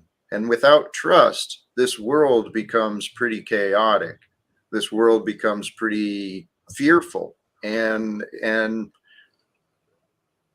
I don't know. So it's possible you guys are here to help learn and grow in your own trust. Yes. So I just used my wrench powers to share the MC Nemesis Amazon Music channel, but I didn't do it to help MC Nemesis. I did to show how good I was at querying things. Whatever reason you did it, it served a value for others. Thank you for sharing that, Hank. Smart ass. An MC Nemesis, so if you're constantly in a kind of a negative vibration and you have a very pessimistic kind of view on life, it's a lot harder for people to align with you and want to be on that same side when you're in that vibration. Yeah. That was dope. I mean, I agree with you. The pressures of me. See, I want to be this rapper because I want to make a bunch of money doing it, and that's where my ego gets to me. You any good? I mean, I don't know. I mean, objectively, yes, I do write good, pick good beats, but subjectively, I Do you have don't know. any bars for us right now? I mean, I'm really stoned, but I don't That's really. okay then. Then You know, no, it's not okay. He's not a fucking rapper if he don't rap high. Oh, Stop it. actually, no, I understand when you're stoned. Sometimes you just want to be stoned, dude. Rappers got to be high when they do the job. I don't know what to tell you. It's a unique I, job choice. but Joe, I also take an energy to boost my mind, like to get me I in that. get you. I get you. Maybe sativa then. Maybe smoke sativa. Yeah, that's exactly what I'm talking about. I've been hitting this hybrid indica, and I cannot. That's what I'm smoking right now. Hybrid indica. And look, Jack is a person. Listen, this is how I think about things. I think about things in terms of could this happen in real life? Can we actually create a real life community that is interstate, like We don't have that now. a, I have con- no idea where you cats live. a continental alliance? I'm That is from not what we have now. Spokane, Washington, and you guys are from around the other countries. There's no reason that you can't do there's something that we're meant to do here. And we can't ignore that. Like we're drawn together I like love a it. novel. I love it. I love it. Yes, but I don't know if we actually want to do it or just ignore the call. Like, No, I'm down, if, bro. You got one motherfucker down. I'm even down for stupid shit. so what if I'm here to play an antagonist, and you know what? That's a shitty job. So why should I even pick up the phone? I'm here to learn more about my internet friends. It's that simple, dude. And I gotta go, Jack. Panel, y'all have a great night. We'll see you. Of course, because I'm on panel. He's got to get off. You chase him off. Yeah, I mean, every time I get on, he goes away. He's shy, Lindsay. He's shy. No, I think I said something that offended him. No, he doesn't want to leave answering for you. Hey, that's what I'm not it even is, going to right? talk that much. Lindsay. Hi, Lindsay. Hello. The last, maybe 3 times, as soon as I get on panel, he jumps off. Any idea of the offense? I have an idea, but I don't want to say it. I'm okay with that. Yeah. Yeah. It wasn't meant to be offensive, but I think anyway, whatever. Hi, everybody. Hello. Whatever you want to talk about is fine with me. I just thought I'd join. Hey, thank you for doing so. Jesse, thanks for being here and stepping out, whatever. And Henry, thank you, brother. And the conversation, Good to see you, Henry. It's been the group, it's been the community. I thank all of you guys for fun conversations today. We're learning and growing. Yeah, that's what you get. Lindsay, it's about 2 or 3 at least, as I'm putting it in my head. Do you think we are a community? Do you think we can do something as a whole? And do you think we even should be trying to do something as a whole? You're asking me specifically? I'm asking you specifically. They can follow you. What I think and what I feel are 2 different things, because what I think is I don't really know. What I feel is, yes, there's a reason for us all to be here. I don't know what it is. I do.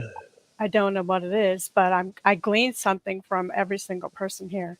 Same. And I also learned about myself. So that's what I like about groups and group dynamics. Very good. It's a little like bit Hank said, this is like a crash course in that shit. You meet so many different personalities. The internet is a crash course, psychologist's dream. It's nice. It's nice. Yes, this is a psychologist's dream.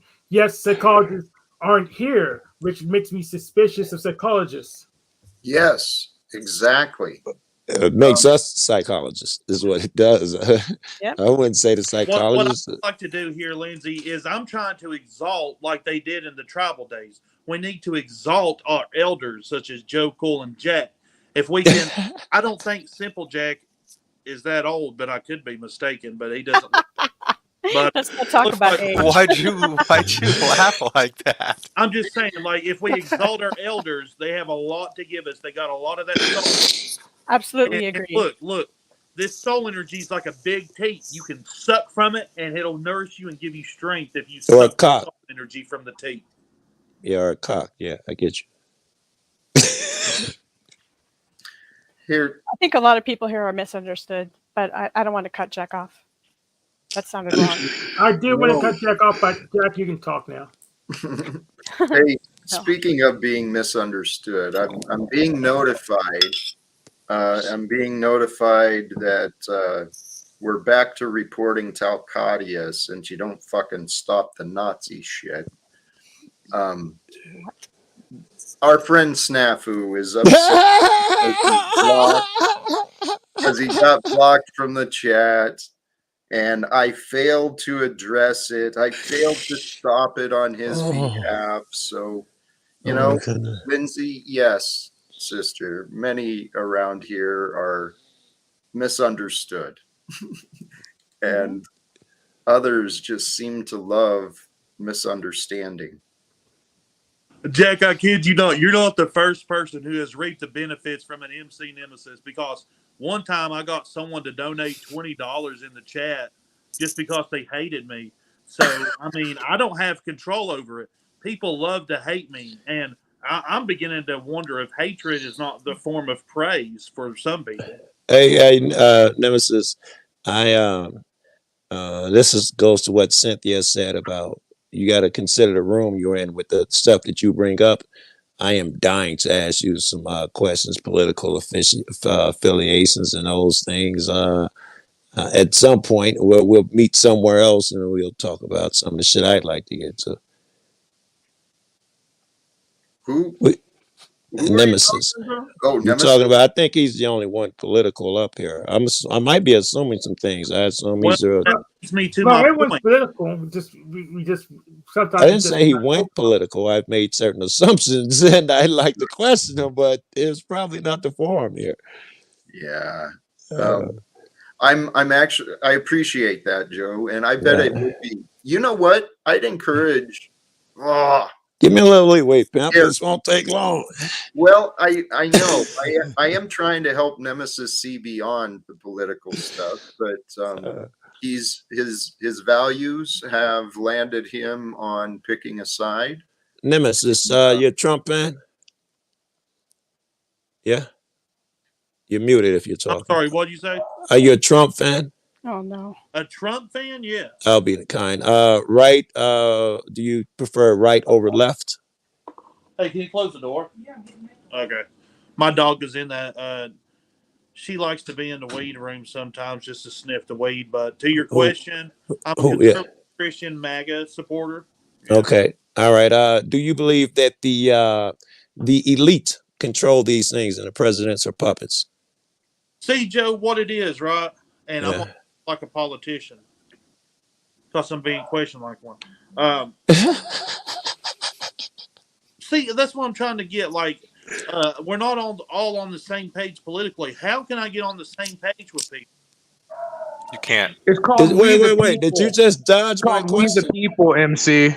If we're not on the same, hey, I wanted to just say, Simple Jack asked to say one positive thing about 2024. Simple Jack, prophecies being fulfilled at the highest rate, and the wheat and tares are being divided. I feel that's positive.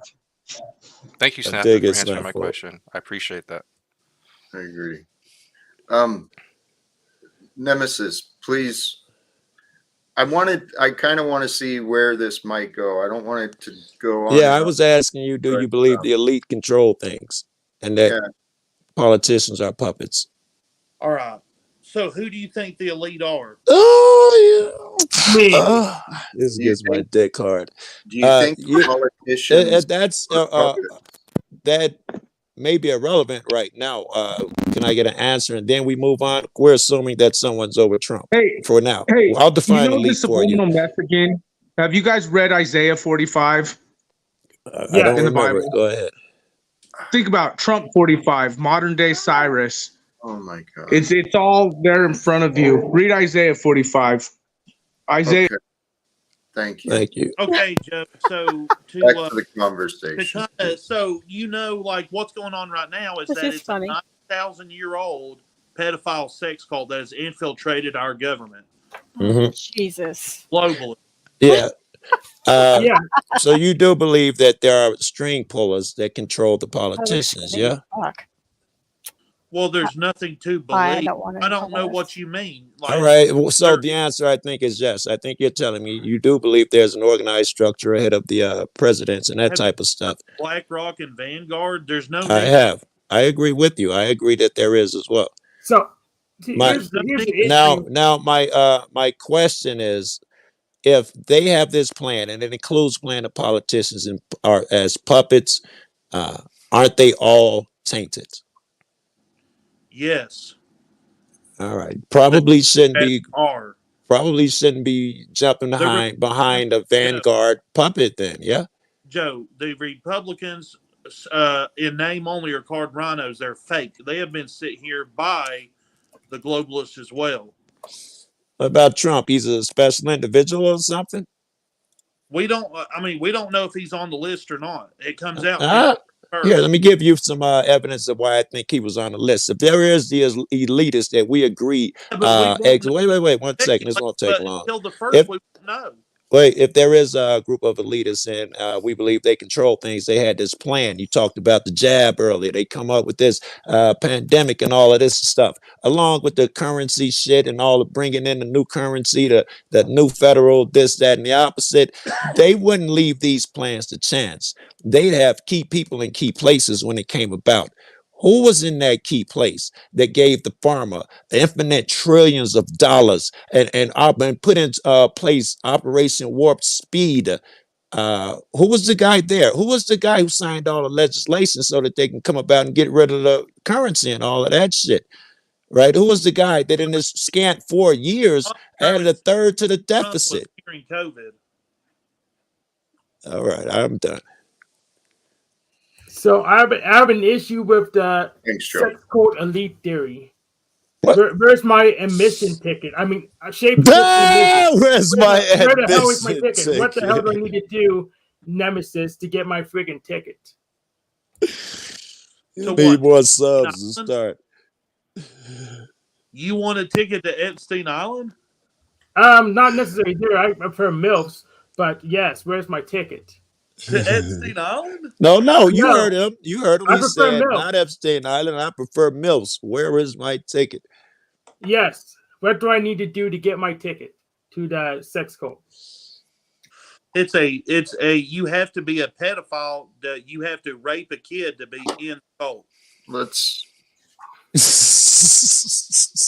MC Nemesis, that is a classic example of getting somebody else's channel shut down.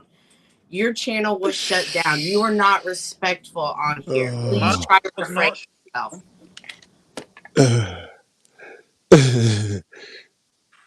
Cynthia, I know it makes you uncomfortable, but it is the truth. No, it's not that it makes me uncomfortable. What she said is the truth as well. You're risking someone else's panel. You're And it's risking not someone else's. I'm not shit. disrespecting. I'm saying That was already shut down. This is how come you're not taken serious when you bring up subjects. Facts don't care about your feelings, Cynthia. It's not about my feelings. It's about what I'm observing you doing. Hey, Nemesis, please. I'm not trying to hurt anyone. Nemesis. Get past your opinion. You're focused on your perceptions of other people's feelings. Okay? I'm not It's trying. not feelings. Hey, Nemesis, it's not feelings. You're getting honest feedback. You're being kind of a jackass and being a little disrespectful. And I know that's not your intention. Okay? I know you want to have these conversations on the important topics. I understand that. Okay?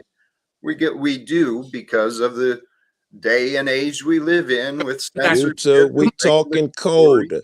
in YouTube land, so we don't risk niggas' channels. If we must do that, we talk in code. Yes, like for example, the R word, people use grape, the fruit grape. Right. For the P word, you can call that person a degenerate. Yep. There's other words like clever people, like people. What are those people? People who talk Like about the news. Like people who Rappers. Yes, rappers. Thank you, Cynthia. Can explain things without directly saying the. Please be a rapper. The good rappers. The good rappers can do that. And that I intentionally used the language. You intentionally use the language here, and tell you what, if you're going to be defiant against my wishes that you not censor yourself, okay? Yeah, I won't be censored. I believe in free speech. All right. Well, if you're going to be an asshat and be disrespectful and not care about others around Go to you, X. You won't hey, have listen. You know how disrespectful it is for you to keep opening your mouth when it's not your turn to talk? I'm tired of people living in fear. I'm tired of being disrespected in the panel that I'm hosting. Okay. Stop living in fear. Go to X. Where? Oh my God. You can go to X. Send them to X. Yes, exactly. Hey, dude, you're a little delusional. Okay. I mean, I love you. You're a man of today, right? I can help you. What's delusional about you won't be censored on X, and you can talk about what you want. Hey, what don't you understand about he chooses YouTube and you are risking his shit, not yours? What don't you understand about that? Or more so, why don't right? you? If you come into my home, you must censor yourself. Even if you feel like my wife's a bitch, you don't call her a bitch and you don't talk about how dumb my kid looks. You censor yourself in someone else's place, man. It's only respectful. Well, here's another part. Thank you, Joe. All right. I mean, look, Nemesis. Look, just make the rules. Tell me what I'm allowed to talk about, what not. Tell you what, that might be a long list, man. He made no list for us. We're men. Hold on. Here's sorry. what I'm trying to get across. Nemesis. If you would listen and understand what I'm offering, me specifically, okay, and what others are offering you, we'd be having different conversations.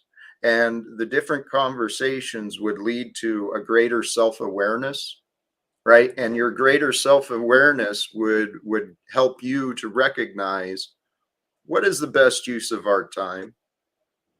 Is this now the MC Nemesis on X platform? No, it is not.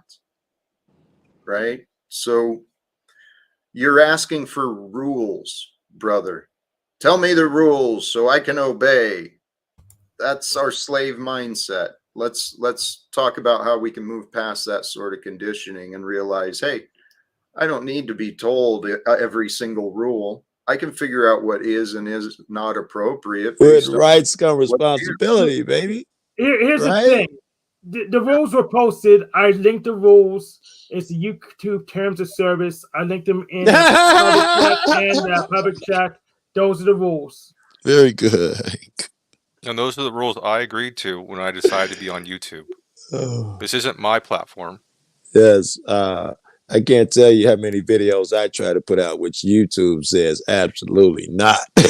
Well, I mean, like I said, I appreciate all the feedback. It's very enlightening. Very good. To know people's thoughts and feelings about certain things, and to know how sensitive things that shouldn't be talking about. I mean, I guess unless you're saying if I know them as like family members and close personal friends, there's a different level of dialogue. And then I shouldn't be like I should be more I don't know. I don't curse in front of my mom, right? And I'm old as fuck. I don't curse in front of my mom still. Excuse me? I be PG-13 here or PG here. Not even that. You do you consider me PG-13? It's not the topic. Right? It's the way the words are delivered. You came right out and said to be part of this cult, you have to take a child and do inappropriate things, but you said it directly and without thinking. Okay? Child child abuse is a serious topic, And then on here it gets you hurt, just like what's that other thing? The jab. That's why we say the jab. Earlier you censored yourself. I think you used that word, the jab. See, I didn't know. Look, see, here's the thing. I don't understand, because how do you know what YouTube want you to do? Because YouTube told us Yeah. what they want us to do, and they kick people off the platform as example. For example, they kicked Alex Jones off the platform for talking the exact way you do. Did you get kicked off? Didn't somebody say that perhaps you should have a better understanding than us? Dr. Jordan Peterson, he got some of his videos removed. What did he do wrong? What? He denied the modern culture. So Jordan Peterson, he still has a YouTube channel. He broke YouTube rules. That's all we're saying. We're not making no judgment against him. He broke YouTube rules, terms of service, and they took his video down. They did $1 million. So you're saying Jordan Peterson broke the rules here on YouTube? Oh my God. Yeah, is that freaking amazing? What is that like? I don't is that heavy? I believe YouTube committed election fraud. You don't believe also, YouTube is different in every country, my friend. Listen, I'm annual subscriber. I'm sorry to interrupt. This is just overwhelming me, though. This is here. Hey, Jack. Let's come back to the moment. Yeah. What have you enjoyed for food today? I know you're eating now, right? Oh, you haven't eaten anything today, Jack? No, not today. I've had actually I did. I had some fake cheesecake. It's fucking amazing. Who makes fake cheesecake? Fake cheesecake. Yeah, who makes that? It's vegan.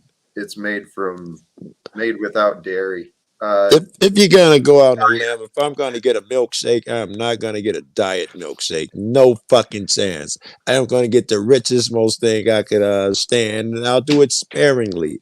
I feel sad for you eating a vegan tofu fucking cheesecake. Dude, it's filled with sugar. It's whoever made that should be stabbed. No, this is the thing. When I was a kid, we grew up in the woods. I mean, survivalists and naturalists. My folks were the type who rejected society. I didn't realize it, but we were vegan and it sucked. And so I hated that life, and I became such a carnivore for most of my life. It was just meat and dairy. That's what I lived on. And now I'm a vegan, and it is so amazing. There's so many creative new things. Some of them are not food. I understand that, like those fake meat stuff. I don't really trust those. But I can't knock you, right? That's probably the good thing to go off of meat. But I'm thinking if I'm gonna go off of my shit, I'm gonna do it right. I'm not gonna do it half-hearted, bro. If you're gonna go off your diet, you're gonna I'm gonna do it right. Steak that I ain't had in 2 years. Let me give it a shot. Hey, and thank you. I want to bring it back, not in a serious energy, but to recognize. It wasn't so much a criticism of you, Nemesis, okay? And I don't want you to feel like everyone was ganging up. It could appear that way, but we're all figuring this out. And here on this platform, there are rules. And, one of the things that really does help us in life is when we do start increasing our awareness on what are others going to think? How is this going to be received when I offer this? I like with rights comes responsibilities. Guru, my man in the chat, he says that all the time. People always talk about their rights. They want to flex their rights, and they don't talk about the second part, which is responsibility and duty. Those are far more than the rights that you know about. So I actually want some advice. So I want to know what platform I can go to for folks like MC Nemesis, Officer Snaps, Officer Terry can go all out against me. Just so I can figure out how tough I really am without them having any restrictions. Where would I'd I like go? to hang in that world too, man. I'd like to hear a motherfucker run free and say all the crazy shit and reveal himself. That's what I'm all about, man. Yeah, I want to know what they can do if they have no restrictions. They can go all out. Yes, now I get to know a person. Yeah, It won't Probably affect me due either to way. Rumble, I'd assume. Yeah. They could Jack, be would as you nasty. Sorry, would go you ever ahead. do I that? got on a tangent about politics called snafu, or someone brought it up. Like Joe was asking me some questions, so I apologize for diving into that deep water. Hey, Uh, So Joe did bring that no, up. What did I bring up? I'll lose myself politics. in political Politics. theater. You know, I get it in my head that there's something I can do about it when really there's nothing I can do but just let go and float with the waters. The water's Actually, brought us you to here, I and then disagree. there's a I lot of was- plans and ideas bubbling around here. This is You, I'm sorry. You got to go So with the waters, but you do have an oar. You get to steer. yeah. You, all right. so MC Nemesis. I know I came off harsh and I came off strong, but I did that because I care about my friend Jack Talcott. I do care about you too, and that's why I said it. Your opinion does matter to me. I want you to be here. I want all of us to have a place to do this, but we can do this, man. We can really do this. We can really have some great, intelligent, clever And conversations. you're an Through asset, bro. You're an asset. You add really good shit, man. And but you see something seething underneath where you want to let go, bro. And I'm interested if no one else is. Hank's interested. Yeah, well, I mean, we can build any narrative you like. I was trying to maximize engagement. Well, I think you missed the mark, to be honest. Maximizing engagement may not have been the right thing or the right execution. But hey, you know what? There's a perfection to the flow. And what you said, everything has brought us here today. And I tell you what, I am a man who is filled with faith, filled with hope. And admittedly, you know, sometimes even my ego gets in the way and I start getting all worrisome, but I'm a man of great faith in the future. You know, I don't know how it's going to happen, but I have faith in humanity. I've got trust in the men and women who God has brought around. I wish I could get some of that shit because I think that the majority of men are sheep, and my task seems like is really difficult.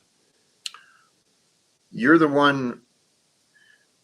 Ask yourself, what would it cost? What would it take to convince you of otherwise? Because you If know, I saw people exhibiting good behavior, if I saw people actions meet their words.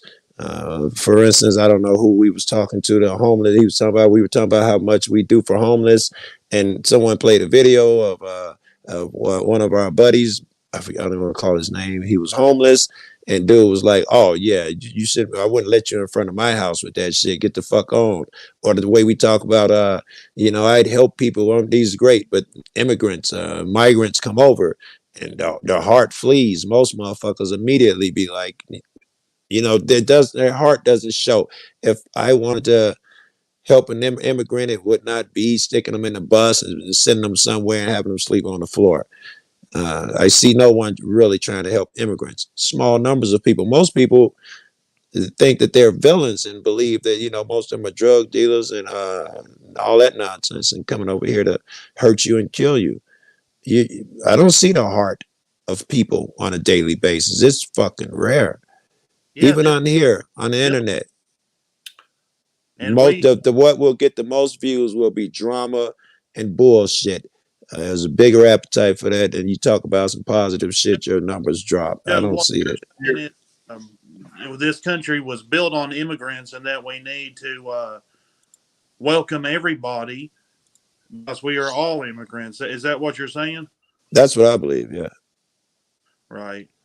Yeah. And even if they're undocumented, they should be able to work whatever for less than minimum wage because they're undocumented. They can't legally work. Well, yeah, if you're asking me, my world, they can legally work. If you're talking about how I want things. But why are they working for less than minimum wage? Here, because of what you said. Yes. Why? sorry, Because most of them are over here legally, and people are going to treat them shitty. What like you can get away with the way black people are treated shitty because we're poor and they can get away with it. You tell me to stray away from politics, but then Joe gets on politics. Right? well, hold on. Right. If you guys would allow, I'm trying to come in with a spiritual perspective. Okay. Why are people working minimum wage jobs? Because this system is broken and it profits from slavery. He was talking about immigrants, by the way, not people in general. Understand. All right. I was trying to consider what you were saying, and really, I want you to believe that the majority of people are not sheep. I want you to believe that there is more. Okay. I don't know if you believe in heaven, Jack, but do the majority of people get there? Hey, Joe, how many immigrants are you housing right now? Come on, MC. Joe just asked Jack a question. Let Jack answer the damn question, brother. And I can't tell you that because it's illegal and the law will come get me. Crap, I lost your I was question. asking, the Bible says the gate to hell or the road to doing right things is small, is narrow, and the other road is wide. How many of these people are on that narrow road? Not enough, I believe, because we've been confused. Most people have been misled. They've deceived themselves into believing that, well, all sorts of crazy things. Your question was, are most people going to get to heaven? And Yeah, I phrased that wrongly. We don't even know heaven. The narrow road shit was better for what I was trying to get across. Most of us are not chasing that road. The path, right. And I never even thought about the path. I never thought there was a path for me. I thought I had, I'm just on my own. I got to figure it out and create my path. And that led me to obeying others so that I could feel safe. Oh, who the fuck? Oh, you're talking about in the past. Who obeys others? That's nonsense. In the past, I did. But the path for us all, man, the idea of heaven, I believe the words of the Bible are true. We can experience God's presence here in heaven. I was about to say, aren't we now? When I got off the phone with you, it was because my girl and a friend of mine were telling me how incredible the moon is and that I needed to go see it. And I got off to experience that shit. I got pictures of it. They're on his phone, so I can't show you. Yes, heaven is here right now. Heaven, not just in what I saw, but in the hearts of those people who came and got me and wanted to share it with me. In their hearts, that they acknowledge this beauty, heaven's all fucking around. Joe, thank you. And you've shared your testimonies, your experiences, too, of being one with God, just overwhelmed by the beauty that's revealed for you. Yeah, I'll ball now. I'm a big punk when it comes to God, bro. I'm like, I want you to be even a bigger punk, Joe. Okay? Seriously. Because I know here. I like it. I do. I don't It know is hard. It's so gay, bro. I hope nobody see you crying when you ride down the road. It's tough, bro. Man. I pulled up on a bunch of cop watchers. I'm balling. This happened too. I'm balling. I'm like, oh man, they're gonna be like he was crying. And I'm gonna be Joe Cool. I love it, man. Hey, Jack, I have an answer to your question about why people work minimum wage jobs. The thing is the people that work those jobs, it's not that they're not qualified for other jobs or whatnot. The jobs are set up to where if you're not part of the club, you have to go through all these hurdles. I love it, Moose. To get to where you are. Because when they say it's not about what you know, it's who it's you know. Who you know, yes. It's 100% true, guys. I agree. I love it, Moose. That was good. Well said, bro.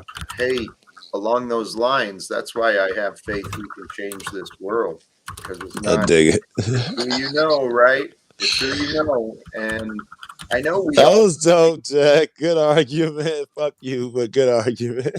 Thank you. Good argument. It's what I've come to believe and come to trust. I have experienced in my life the power of teamwork. What can happen when people come together with, the same intention, and where there's organization, man, there's something about when people come together with harmony and synergy. There is a synergy to us when we join together. There's power. Let me do a little me shit, which I try to avoid, but another cop watch shit. When I first went out there, they was like so brutal, and they would put their hands on you, talk crazy, all that old crazy shit.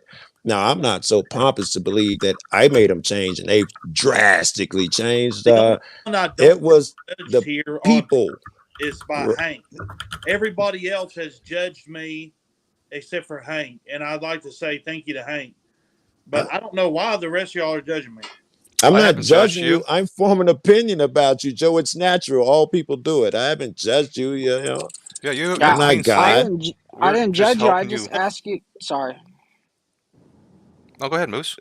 I was just asking you to let Jack finish, because when someone gets asked a question, it's really disrespectful to just totally jump in over it and then totally change the subject. Because I mean, for one, it's Jack's panel, but I don't judge you, brother. I actually want to do something with you. I want to do something with each one of you. I want to like Jack, man. Maybe I got a little Talcott in me. I want to change the world, and I'm actually doing something every single day to try to show it's possible. Maybe it's Moose wants to not, but network. Yeah. I'm gonna keep going. Yes, if it makes you feel better, but I'm saying, I wish you would stop attacking me and stop judging me. That wasn't an attack, brother. You're trying to put down my character, and let me be honest with you. I got more character than anybody here, and that's true. Whoa, stop. I got That's so judging. much character. That's judging right there. So much character, Jack. Very good. That's judging right there, bro. You judge all of us. Yeah, you just judged the whole panel. We appreciate you. Thank you. I don't appreciate you No, judging me, so Nemesis. Listen. I think he's having fun. Yeah. So are we. But no, listen. Back to the gay witches, right? For one moment. Yeah, Hank. Yeah, I know. So I'd like to know. So I asked Hank a question. Nobody will expand upon it. It's like I never even said it. Because you asked Hank the question, not everybody. I don't need to expand on a question directed at somebody. That's how I know that nobody here is listening to me. Nobody reflected on this except for Hank. Here, what was you probably asked him directly, right? Yeah. Nobody. If there's a question, don't worry about it. No one listens anyways. Just say it again. Yeah. They judge me. They presuppose my position. They don't actually listen to me. Okay, so I asked Hank. So you want to continue with the conviction rather than getting to the point? Was there a question you wanted? Peace with people who want to destroy us, Hank. How can we be? What was the question? Say it again. People who actively want to destroy you. Oh, it's simple. You make sure you have enough defense to take a hit from them, and you have enough firepower to destroy them. It's pretty simple. All right. So the right to bear arms, guns. We need more guns. And that's true. But who will win in a war? Who do we need to kill? Oh, so you don't need guns. The ego. We need to kill the egos. Look at that. The egos think there's a reason to kill other beings. The terrorist. The terrorist. How about the mindset? The peas. The peas. We need to kill all. I'm with you, Jack. I think we need to kill that mindset, because there's no man or woman that I need to be killing. Yeah, we're not here to this panel, brother. This panel is not here saying we need to kill other people. Okay. I'm thinking if someone does come to do you harm, it won't be regular people, right? It'll be the what? I believe in the death penalty. Do you? I personally do not. No, we don't even need it. It's 2023. We can lock a motherfucker up. We don't even have to have blood on our hands. It's too expensive. I don't believe in it. Here. Thank you, Jack. I'm aware that I have to go. So You have a happy new year. Hopefully, I get to join your panel again before then. I would enjoy that. Right. Hank, it's always good to see you. Nemesis, man, I want to hear your bars. Cynthia, great job on your channel. Joe, keep it up, man. You're the man. And Moose, network, bro. You can do it, dude. You're going places, Moose. Peace. Thank you, Thank you, Simple Jack. Jack. It was great You're seeing welcome, you, guys. man. Just seeing you up here made me want to jump up. Much Thank you, love, Moose. I love you, Jack. brother. Peace. God Love you too. bless, man. That nigga got great energy 1,000% of the time. I've only seen him snap on motherfuckers maybe once or twice. Yeah, All well I deserved. from him. He I think brings that he's just judging people. Oh my There's gosh. nothing. Okay, Nemesis, it's okay to keep her I- energy down. There's nothing, Nemesis, that he's doing Rejecting. that you don't do. You Right. make observations of us and what you think of us, right? You do the It's what same you're thing. doing. You might be being a little sensitive here. That's what I'm seeing. Hey, Nemesis, it's really easy for us. And here, I've said this before. I know it's happening with me and maybe with others too. We're triggering each other, right? And the way we know we're being triggered sometimes is what we're accusing, what we're seeing in others. A lot of times it's what we're doing Disappointed, ourselves. I'm just disappointed in people. Like, It's your judgment. Your judgment is allowing you to feel disappointed. Stop. If you didn't have expectations in people, you wouldn't be disappointed. That would be your You know what shortcoming I've as learned well. over the last I mean, 2 I do years? have Every expectations time I was for people to disappointed be in good. someone else, I was disappointed in myself, an I think aspect of that's what I'm myself. telling him right now. Stop having expectations of people, and you will never be disappointed. People are people. Can I, Yeah. Nemesis? This is good advice because it is your judgment that's allowing you to feel disappointment. I know what's pushing you though. It's your care. It's Very good. the way we're made. Okay. So your Very disappointment good, Jack. related to care is not a bad thing. But Very good. blaming others for your disappointment and your care, that's Very good. That whole shit. I'd clip that. I There'd be no believe audience to watch it, but I would clip everything I you come just here. I said. come here for a purpose. I come here to help people like you, Jack, and spread the awareness of good news. But I Yeah. feel a lot of people don't want to do that, and I Yeah. feel like the people on here has contributed to a negative atmosphere on I here. feel like you got a lot here's of the thing- feelings, here's the bro, and thing. it's not but one chick on the panel, so I don't know where you're gonna find sympathy for that nonsense. Not So here. here's the thing I need you to understand, MC Nemesis. I will not be controlled by you or your team. I do not care how much power and knowledge your deity claims to have. I will not be controlled by him anyways. It doesn't make a difference to me.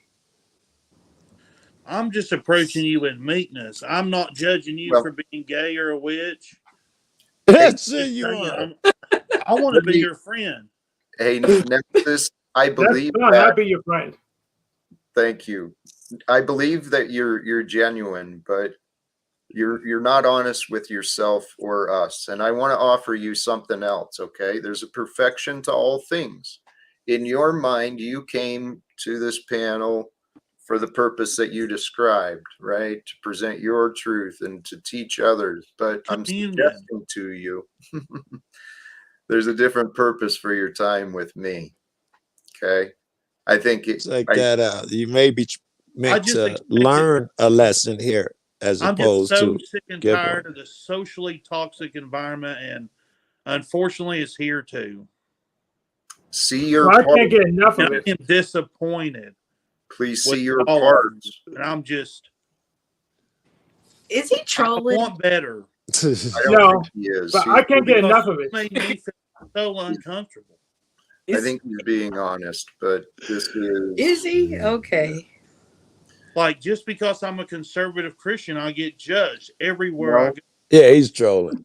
Yeah, for I'm sure. not. Yeah. Of course, anyone you would disagree with is trolling. No one is beating up on him and judging him. These things that he is taking offense to have never occurred. Not here. I'm trying to tell you how I feel, Joe.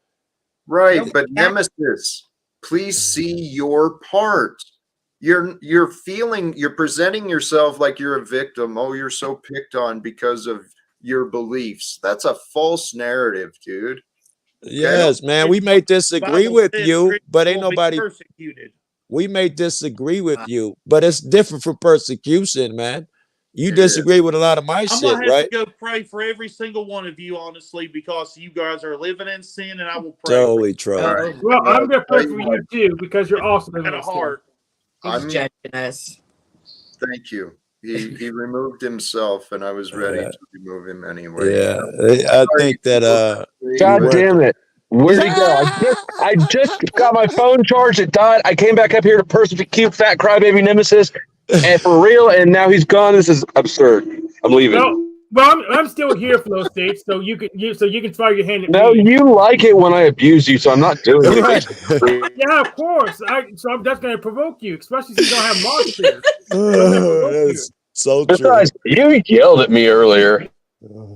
Holy cows. I love you guys. Yeah, that would have been perfect timing, Flo. He was just starting to say Right. crazy He was shit. just Yeah, really- that would have been perfect timing. Like, God damn, I'm getting tired of these fucking loser ass, whiny, hostile Christians projecting their shadow onto other people.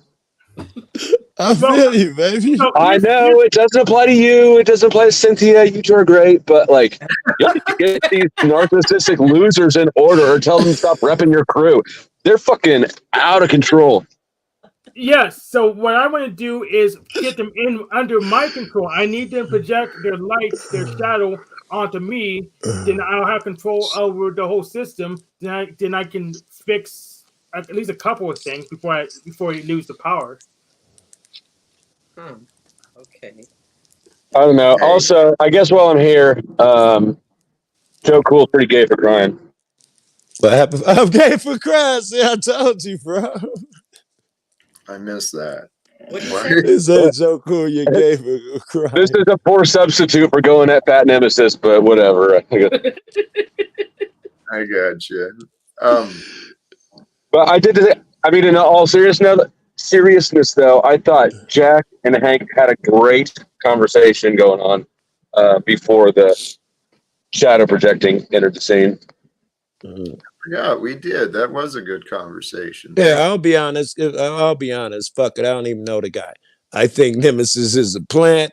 He absolutely tries his best to befriend you, and his intentions how it fucks it up. It's never been clearer. I could be totally wrong with that, but that's what I would. He's talking about niggas judging him. That's what I think. That's Paul's little cousin. Paul sent him to hijack you. I don't think they're working together, but they are alike. Yeah, I think that dude is not just I think he is probably does this every fucking where. That he wouldn't, he probably done this shit before, gets money for it. Cynthia, Paul doesn't need to send anyone. He has a direct connection to Jack. There's no point. It's kayfabe. So Paul doesn't need to send anyone. They always have each other. Game. It's kind of a mind game that's being played. When you're playing mind games, you do kind of send people to do your dirty work, and then you. I don't think no chance Paul sent him. If that's what you're thinking, I'm not on board with that. I was just making a joke. I was making up a story. Okay. I don't really think that. Okay. Making up something wild because it doesn't make sense to me why he has that type of behavior over here. It's simple. This is just the Abraham's persecution pattern. That simple, motherfucker. Y'all got that? Damn it! Excuse me, Lord. Here, that's one of the things, maybe. But here, what the hell? It's so Hank, is it like when something good, like good conversations are happening? Is it just the opposite just comes just to balance out? Because it does seem like when Joe called him a plant, whether that's the right word to use or not, he did come in, and he does always come in, and it's the total opposite. Is it just, why does that happen, Hank?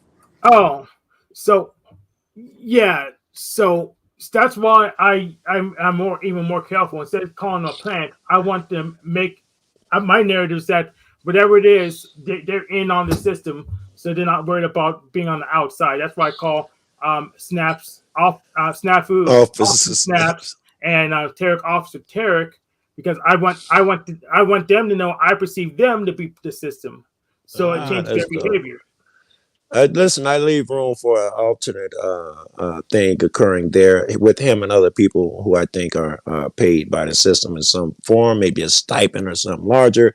I leave room for there is an intelligence out here, like the heavenly host that fell from heaven, the bad guys just down here, and they actively, we call them demons. They call them demons in the past. They grab a foothold in you. And when you're doing something good, they'll grab a weak motherfucker and bring them in and disrupt you. So I leave a lot of opening that could be occurring too without being paid by the government. Yeah. Is that what happened to OTW? They snatched up OTW news. What happened to him? Oh. He's weak. It's weak shit. Weak. No, I think it's people, it's what I call the ego, the agent of chaos. I am with Nemesis. I think I'm trusting, and maybe I'm naive, but I know he's succeeded in the past playing that troll, playing that character that will eat anything. That's logical. Say That's anything, logical. do Yes. anything. He's had some success with it, and he leans on it and crutch it somehow in some way. He thinks that's when he was in the start. That's logical. The other side of that, though, There. is, as I understand, he Oh, and his wife are expecting, and he is doing some work on himself. He's Yes. talking about that. He's working and growing, and He's doing good at it. I see. well, and with time, he will. I'm with Yeah. you, Chad. So I might explain something real quick. I think Order and disorder or illusions, and the only thing is chaos. The thing is, I have so much chaos that little agents like this don't sway me much. So, All of that's just logical. Hank, I'd agree with you on that shit. And whether you're swayed, the little last part, that's for you to determine. I would say that it's order internally that lets you manage the chaos, but that's I guess it's sort of semantic. It doesn't really matter. exactly, you got it. It doesn't really matter. I think trolls are necessary. I mean, just to have any good, well-balanced show, you don't want to have a panel where everybody agrees with everybody. That's So kind of like what Hank just said. Chaos and order and disorder are in illusion. There's only chaos. He said something like that. That is just the chaos, the feminine negative male energy or whatever rearing its head, and there will be balance. Oh, who was that? The guy who wrote the book, The Prophet, Khalil Gibran. He wrote something about understand that love and hate are equals and equal opposites, and those moments that you're sharing with your mate in the sun that you love so much, below deck, hate exists in anger and discord, and he demands his equal amount of time on deck. Meaning, at some time, love has to go below, and hate has, and discord has to come up. Khalil Gibran, the prophet. It's a great movie. I'm okay with that, but it's he that takes it a step further than trolling and being disrespectful. That's what made me think he's paid, or someone, whoever just said it's part of his character. Jack said it could be part of his character, and he's had some sex with it. Yeah, those two things. Hey, well, here's the thing: if there was payment in we can't lose, but where's my stipend? Because I disrupted like how many panels this week that I disrupt? You like, so stupid, Joe. Where's my money? Right. Hey, what I think is I think that everybody is judging each other by like what kind of animal they are. Like we're not animals, understand. so to say, but I don't understand. We all have different like ways we were brought up and different Tell me the animal shit. Don't gloss over we're judging each other. Yeah, we're judging your ability to explain this. I understand what you mean by what animal we so are. MC Okay, Nemesis, right? He's like a gorilla, right? He comes in. Oh, you meant banging literal his chest. animal? Okay. All right, go ahead. No, I'm being serious. It's like a fucking some people call me a snake, but I'm more like a chameleon. I can kind of fit into every crowd, if I want to. I never thought about that. type of way. And like we each judge each other in such different ways because we all have different knowledge and different experiences. And And are a so like different thing. Yeah, I go for that. when we're really like pushing that energy out, that shit energy, you're really just like looking in the mirror. Like the whole time he was talking and judging other people, he was literally judging himself the whole time. Yes, this is the way I see it. Yes. Somebody told me that shit, man, and I've come to believe it so much that everyone else is, we are all each other's mirrors. And I didn't know what she was saying, and I've heard it repeated so many times. I know it and I believe it. Not And everybody can run sorry, Joe. Not yeah, everybody there can was run a an end to race that. though. There was an end to that. They said, someone smarter said that the mirror doesn't reflect evil; it creates it. Meaning that you look in the mirror long enough, you're not just getting the reflection anymore. It will create the evil. It's interesting and ponder it later. But not Yes, all of us are linebackers. Not all of us are built for baseball. Not all of us are built for like anything. Like we're not all built the same. We're all built with different things, and we all have different abilities and different things to share. So if we're I all dig it. expecting everybody to be Joe Very Cool, good, it's boss. not going to happen. You're never going to be happy if Very that's what you good. expect. In fact, we need to celebrate the diversity of us. Here it comes. That was it. yeah, but I I'm mean, looking. it's so important, right, man? That's how we get to know each other. My sister lives in the suburbs, and I watch my nephews grow up, and they live in a school with all races. And when I go over to their house, it's all races on the couch and all over the place. Ain't none of that racism nonsense. It's crazy, bro. But if you take that what you said, we need to celebrate diversity out of the woke sort of bullshit it's been perverted into. Like for real, diversity is what makes life interesting at all. I think you're right, bro. That's surely the reason we come here is for the diversity, and we let some fool teach us to tell us that weird shit. I ain't got to go into I mean, it. you want bologna on white bread every day of your life? Fuck no. Right? Who does? Right? And I don't want to get yelled at if I want to eat strange salami or something. I don't want to hear snafu every single day on every single panel doing the same damn thing. Yeah, diversity is awesome. And I think that people seek friction. I dig it. I don't think Nemesis is a troll. I think he's a fat W. Smith, like exactly W. Smith. But I'm paranoid. I think that people there's some sort of a mechanism in humanity and in physics, just in all reality, that seeks to. I'm not sure if it's neutralize or the friction. I guess I haven't worked that all out. Yeah, I dig it. I'm with you 100%. I So heard everything you were saying. Do you think that MC Nemesis knows his behavior and acts upon it, or he's unaware of it and is just doing it? I haven't observed him that much, but from the hip, I think that he is not self-aware enough to know what he's doing. All right. Okay. I agree with Flo State. He's not aware of his own behavior yet. Flo, I respect the fuck out of you because I'm a stubborn fuck. And just because you said it, I felt it gets some more weight to maybe he's not a paid so-and-so. I felt the weight lean over in his after your words. So respect, bro. Air 5. He's been... All right. Well, I disagree, but okay. I mean, it's no big deal. I mean, I'm not dug in on this position. It's just, it's kind of a passive opinion. I really haven't watched him to try to figure it out at all. No worries. I feel the same way, by the way. I'm still way open, and I would never lock on some shit until I see I'm getting a paycheck. So, I mean, consider it. Go ahead, Jack. I think a lot of people are on here doing the best they know how. And he said somewhere in the line, if it wasn't today, he feels he's bringing content to the panel by having some of the ignorant or offensive comments or discussions. He did, and I wondered what he meant by content. Did he mean content to the show, meaning I'm getting people, or content to the conversation at hand? I wonder what he meant when he said that. I took it as for the show, the entertainment, the chaos. Okay. Yeah. Okay. No. Here's something I think, Jack, this is why I think the way I think, perhaps is a lot to it. I know that every Black Panther, so and so, every movement, Proud Boys, whoever, Oath Keepers, Breakers, whichever one they're called, every movement has been infiltrated at serious numbers, usually over 50% by the time they go down.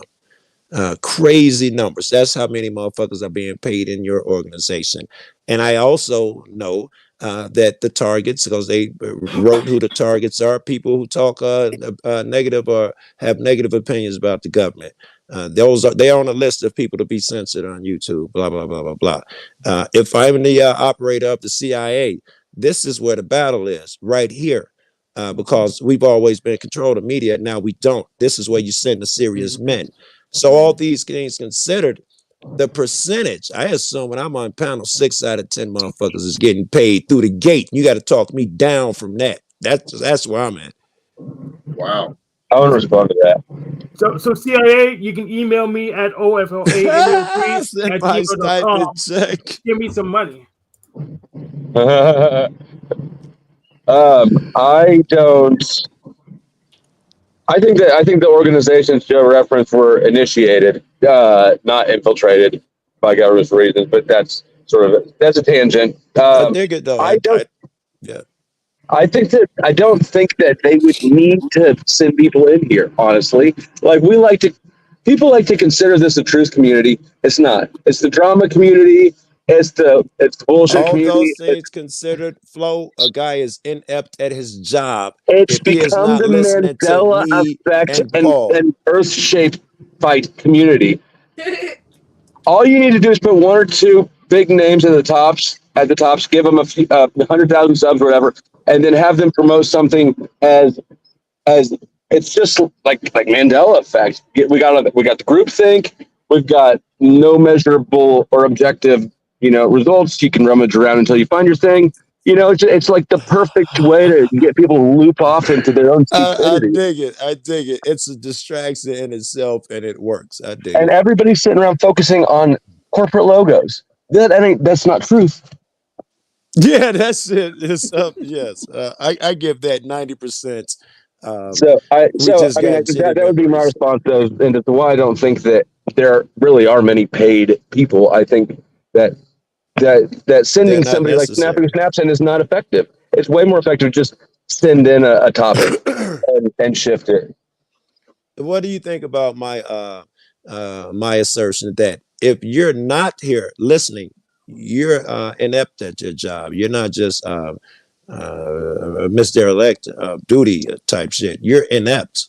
I'm serious. If me and Paul having a conversation and you're not in that room, right? Generally speaking, I'm not going to say Jack because he's peace and love, but I know anywhere I go, I want to talk about how shitty the government is. Someone's not doing their job.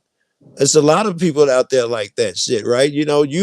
Given myself, I could do this shit all day. You'll jump topic to topic, but I haven't even begun. Now, if you're not following me, you're not doing your fucking job. And there's a lot of people out here like this, supposedly, and you guys, truther community. I mean, I would agree Solve with that. sits galore in this motherfucker, right? Not me. I think that's just generally crap. speaking, that what the truth community is? Because I'm just top watchers. Yeah, it's the whole gamut of everybody that's not really appreciated. I think that you and me and Jack, at least, are probably monitored one list or another in our own rights, independent of these groups. Yes, I would agree with that. I mean, I know for a fact I'm on at least 2. Same. Every time I fly, I'm the only motherfucker that can search on and off the plane. I get a second search getting on. And when I'm getting on, I'll be like, is it me? I can't say it's racist because black people search me. I know what it is. I wonder. But you know what? There's a reason. There's a reason I found my way on here. And maybe initially it was egoic to some degree, but I've been learning a lot. Someone mentioned earlier that these panels are a great place to study. Psychologists, yes. Dude, if they haven't seen the connection and the ability to study firsthand the human, They're messing out, bro. It's like flat earthers who don't believe in rovers I forgot what you even call those robots. I'm so high that they put on the moon and Mars. Wally? But to not take advantage of that shit. Damn it, I'm getting high. I really lost track where I was going. I agree. Shit. I think psychology is that's more where I was scientific going. than flat Earth. I agree with you, Joe Cool. I think they're all making bets on this. They're all studying us and taking bets on how we're going to react to situations. I wish they that were. would be fun. Cynthia, I really wish they were. I'd win money. I got you niggas figured out. Cynthia, I really wish they were. But when I talk to them, I pay them and talk to them. They have less of food than I am, and they come with their stupid scripts that which you can read on Psychology Today for free. I'm just paying them $100 to be a live actor to read exactly Psychology Today, which they don't need because I know how to read already. You say it's a donation? Is that what you say that? Where are you talking? You say it's a donation. I know the real way. You talking about psychiatrists? Yes, okay. yes. Psychologists. They aren't studying this. They're just reading their scripts, reading their narratives, keeping me in their loop because their loop's profitable somehow. Instead of giving me, just tell me who to bet on, what's useful, what's happening. They're just going through their loop. I actually thought there could be something fascinating when Lauren reached out to that professor to review Paul's stream and look at it from the pattern. What's that? A clinical perspective? Yeah, she did, but the guy didn't really. I don't know. That's a massive ethics violation. It'd be a fantastic video. He would be massively unethical for doing that. But if anybody missed it, I've done that for Tommy now, at least one video, probably two. Here's the thing. Technically, it's not an ethical violation. They just don't want to do it that way because they don't want the plebes to know anything. So it's not. No, it is an ethical. You're wrong. No, Dr. Todd Grande does it. Dr. Todd Grande does it. He's a doctor in psychology. He does do it. He just I've seen Dr. Todd. He's a loser. I don't like him. I don't remember why, but he puts those big ass fucking disclaimers at the beginning. I still suspect it's quite frowned upon, but within the industry. You keep saying it. I had zoned out in my head. What is it? What are you guys talking about? Keep doing it, and whether it's for a professional, for a psychiatrist to diagnose somebody by watching videos of them. Yeah. Well, this is a good topic. Then. Well, the thing is, they don't want to do remote diagnosis because they want to make sure they can get top dollar for in-person diagnosis. They don't allow remote diagnosis. You're really not allowed to diagnose somebody remotely like that. Dr. Todd, that's why he does the whole thing. This is not a diagnosis. This is just blah blah blah blah blah blah blah blah. So it flows. It's a money thing. Logical. So that's why they don't. That's why they found out it's a money thing. They want you to pay top dollar for in-person diagnosis. That's why they. Do you think that person Lauren called is concerned that he might trick himself out of a patient? I would suggest that's probably not a realistic concern. No. I do think that I want to jump back real quick. And when I said about, I don't think anybody's agents, I don't think anybody's government agents. I do definitely think that there are squads of people who are working with each other around these communities, but on the down low. I would say those squads that think they're independent, their leadership and the participants up to 80% paid in some form or fashion. By squad, I meant teams of blackmailers. Teams of what? I assumed you meant like blackmailers. I think that there are people, there are teams running around the metaverse panels trying to pinch people into a blackmailable or extortable situation. Oh, wow. There are a lot of people who just want to disrupt what's going on. And, they live in Discord. They plot their attack and they go find panels to go. When they're bored, they find people. You throw in a group of motherfuckers who would make good fodder. That's not what I was referring to. You're right. Those are definitely there. but that's not what I was referring to. Okay, so that's why I'm particularly annoying, because I already released pretty much all the material on myself, and the other stuff I need data. So that's like paid access only. So they don't have any money. So that's why I'm particularly annoying. Damn. I don't know. I don't know either.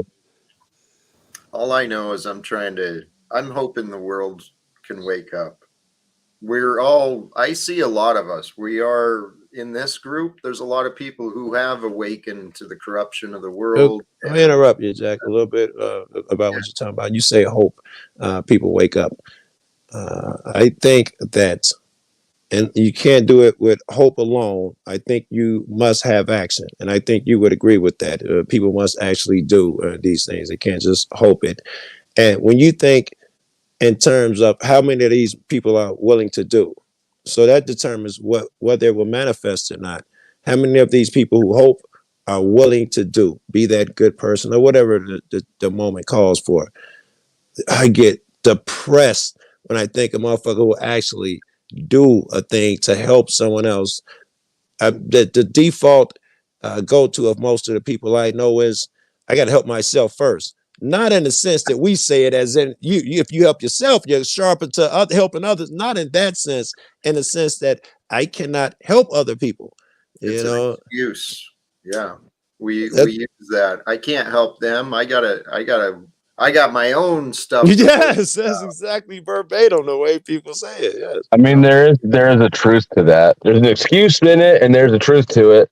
No, it's bigger than that, Jack. It's definitely bigger than you give it credit for. You have to help yourself. You have to be in a position of strength to be able to help somebody else. Okay. This is so much truth to what he is saying. Okay, but here's where I'm trying to offer. Most people are stronger than they think. They're in a place I would agree far greater than what they expect, and I know how I used to live. Most people, I would agree. Most people are stronger than they think. Most people are also less benevolent than they think. Yes, by far. Well, and that's what I'm hoping to change. I think that's what this world is for. I think it's to show you that you are not what you think you fucking are. Stop going over to the other side talking about how great you are, motherfucker. Here's the document. It is now on fucking record. I love that. You're here to learn that you're not what you think you are. You talk that shit over there before you got here. You talked the shit. Everybody talked about how cold they were, and then we got thrown into a situation, and motherfuckers immediately bailed on everything, principled, and went straight to whatever trap was laid for us over here. So but you did not stick with I love you, God. I would not stray. I would not hurt a person. You didn't stick to all that shit you said over there. I forgive. Of course I forgive. Unconditional love. You didn't say that. You didn't do this shit over here that you said over there. I think that's what happens. Who do we think Gorilla Gems is? I have no idea if he's in chat. I have no idea. Oh yeah, he's the one. I suspect that he's somebody who panels regularly. I just don't know. All right. I don't care. I don't really care either, but he was on screen. I suddenly care. He said some really nice things there. I suddenly care and felt neglectful for not seeing him earlier. I care, Jim. I think Gorilla does some nice editing, some cool stuff. I just lost it after the Yeah, my fault. I'm too hard. Was it about Gorilla Gems? No, it wasn't. It was whatever I was thinking about before the Gorilla Gems quote was on screen. All right. Where were we? No fucking helping. I was gonna point out also that there's a super seductive element to helping other people, which is it puts you in a power position and an altruistic position. So that's just something to be aware of. What do you mean it puts you in a power position? If I'm helping you, it means I have the capacity in some way to do the thing that you cannot do. Now that is legitimately like people need help all the time, but there are certain people who insist on helping you. I'm not talking about Jack. I was talking about we know. But I see it all the time. It's everybody does it sometimes. The assertive benevolence, if that makes sense. It does. Yeah, It made me I, laugh. I want you to explain something to me. Why would I have a teacher fetch? Do I want to be in the power position? Do I want to be a teacher myself, or do I want to be in a non-powerful I did position? not know about your teacher fetish. I'll Yeah, have to think well. about that some more. Um, let me consult the books and get back to you. Okay, thank you. I'm not actually going to consult any books. I think that you want to talk about your fetish because you're feeling one. I know, Hank. You're an adorable guy. Really are. I love your honesty. Yes. Yes. Okay. Hey, but Flo, what you said, I kind of get what you're saying. When you do help someone, it puts you into a place of power, and that is Or why authority might be better. It's illusionary, but it is kind of true as well. But It absolutely is true, but it's cool because it balances out, because that cat on the other side is just as much a benefit of you, especially if you're sharp, you see those benefits of that cat.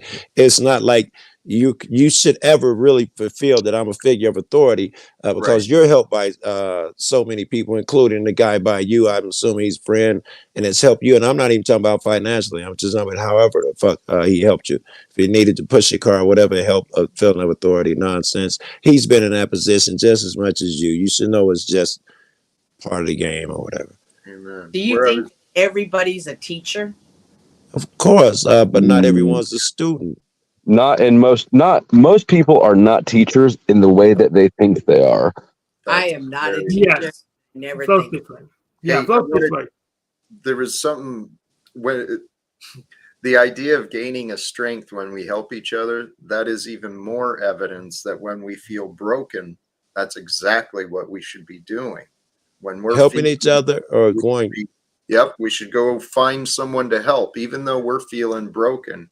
If we can do that, it builds us. It gives us. Jack, that would be the ultimate test, right? And the I don't ultimate even know. strength and conditioning it right there. Yeah, no, I don't know. I'm not down with that. I think that when somebody is at their weakest, for instance, that is when they're going to be most seduced by something like helping to empower themselves internally. Or here's the thing: helping somebody is a weapon if you're helping them do something or become something different that they didn't request help with. And that's just like textbook narcissism, right? Like, let me help you stop sucking so much. So I'm not super positive on help, especially on panels, and especially when somebody's trying to help you too fast. That's a big red flag for me. Mm-hmm.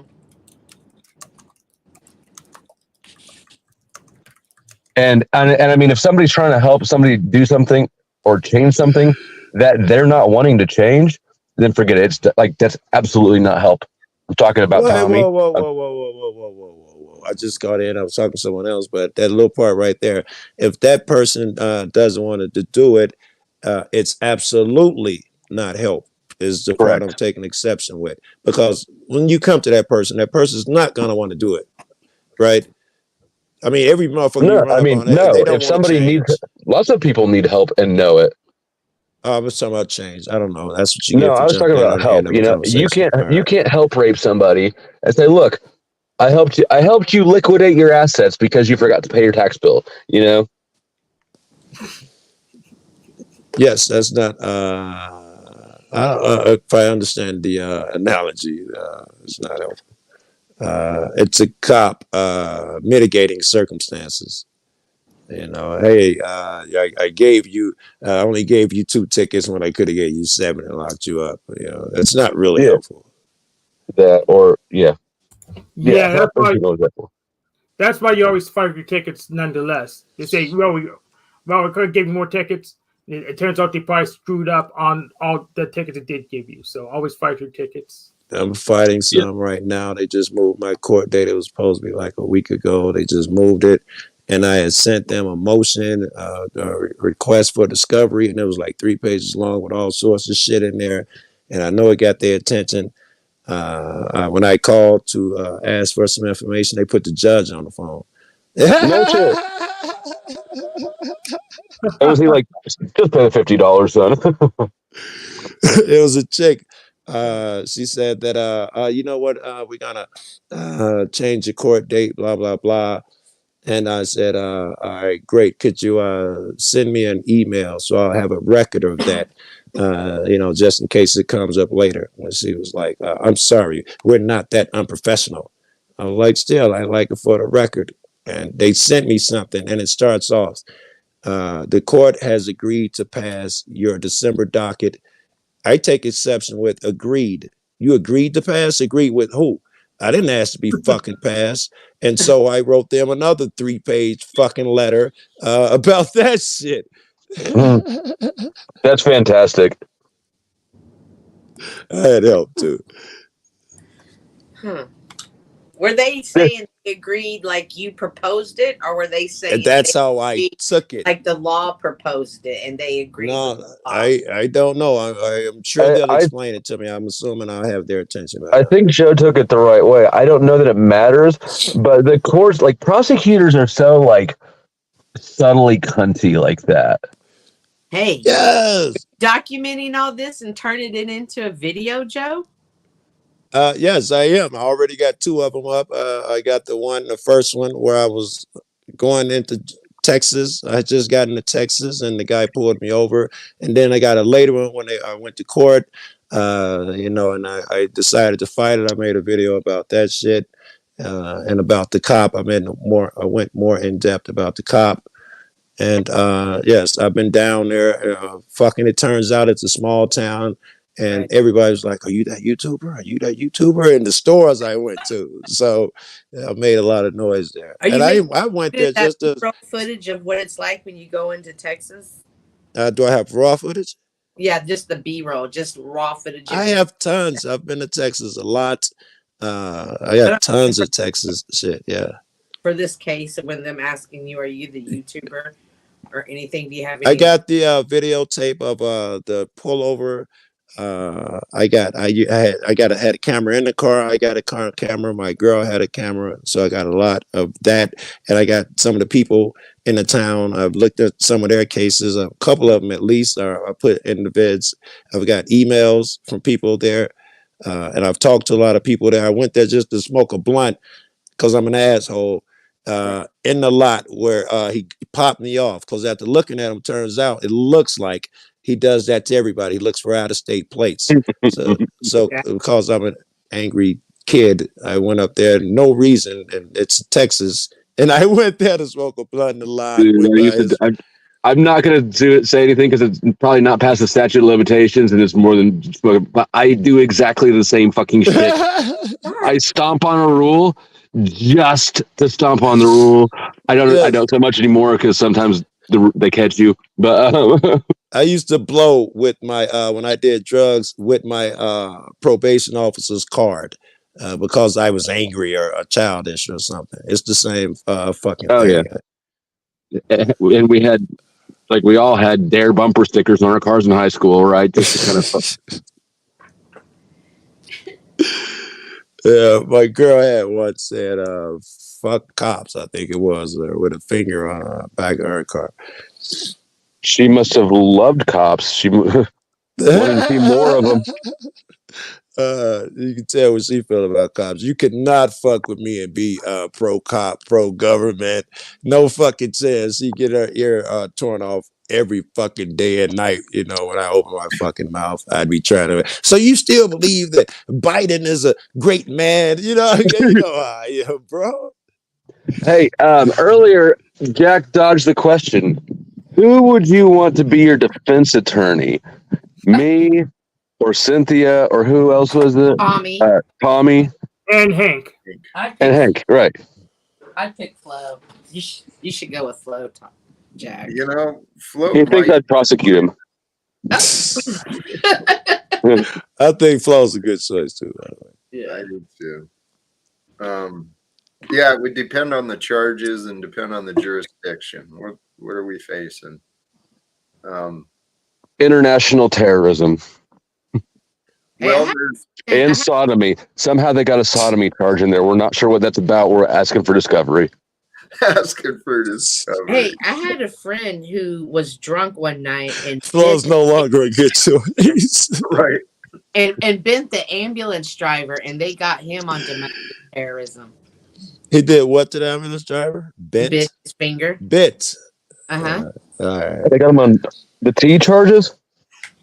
Yeah. That's fucking retarded. What prosecutorial overreach shit was that? I have no idea. He was in there for a minute too, like 4 years. I bet.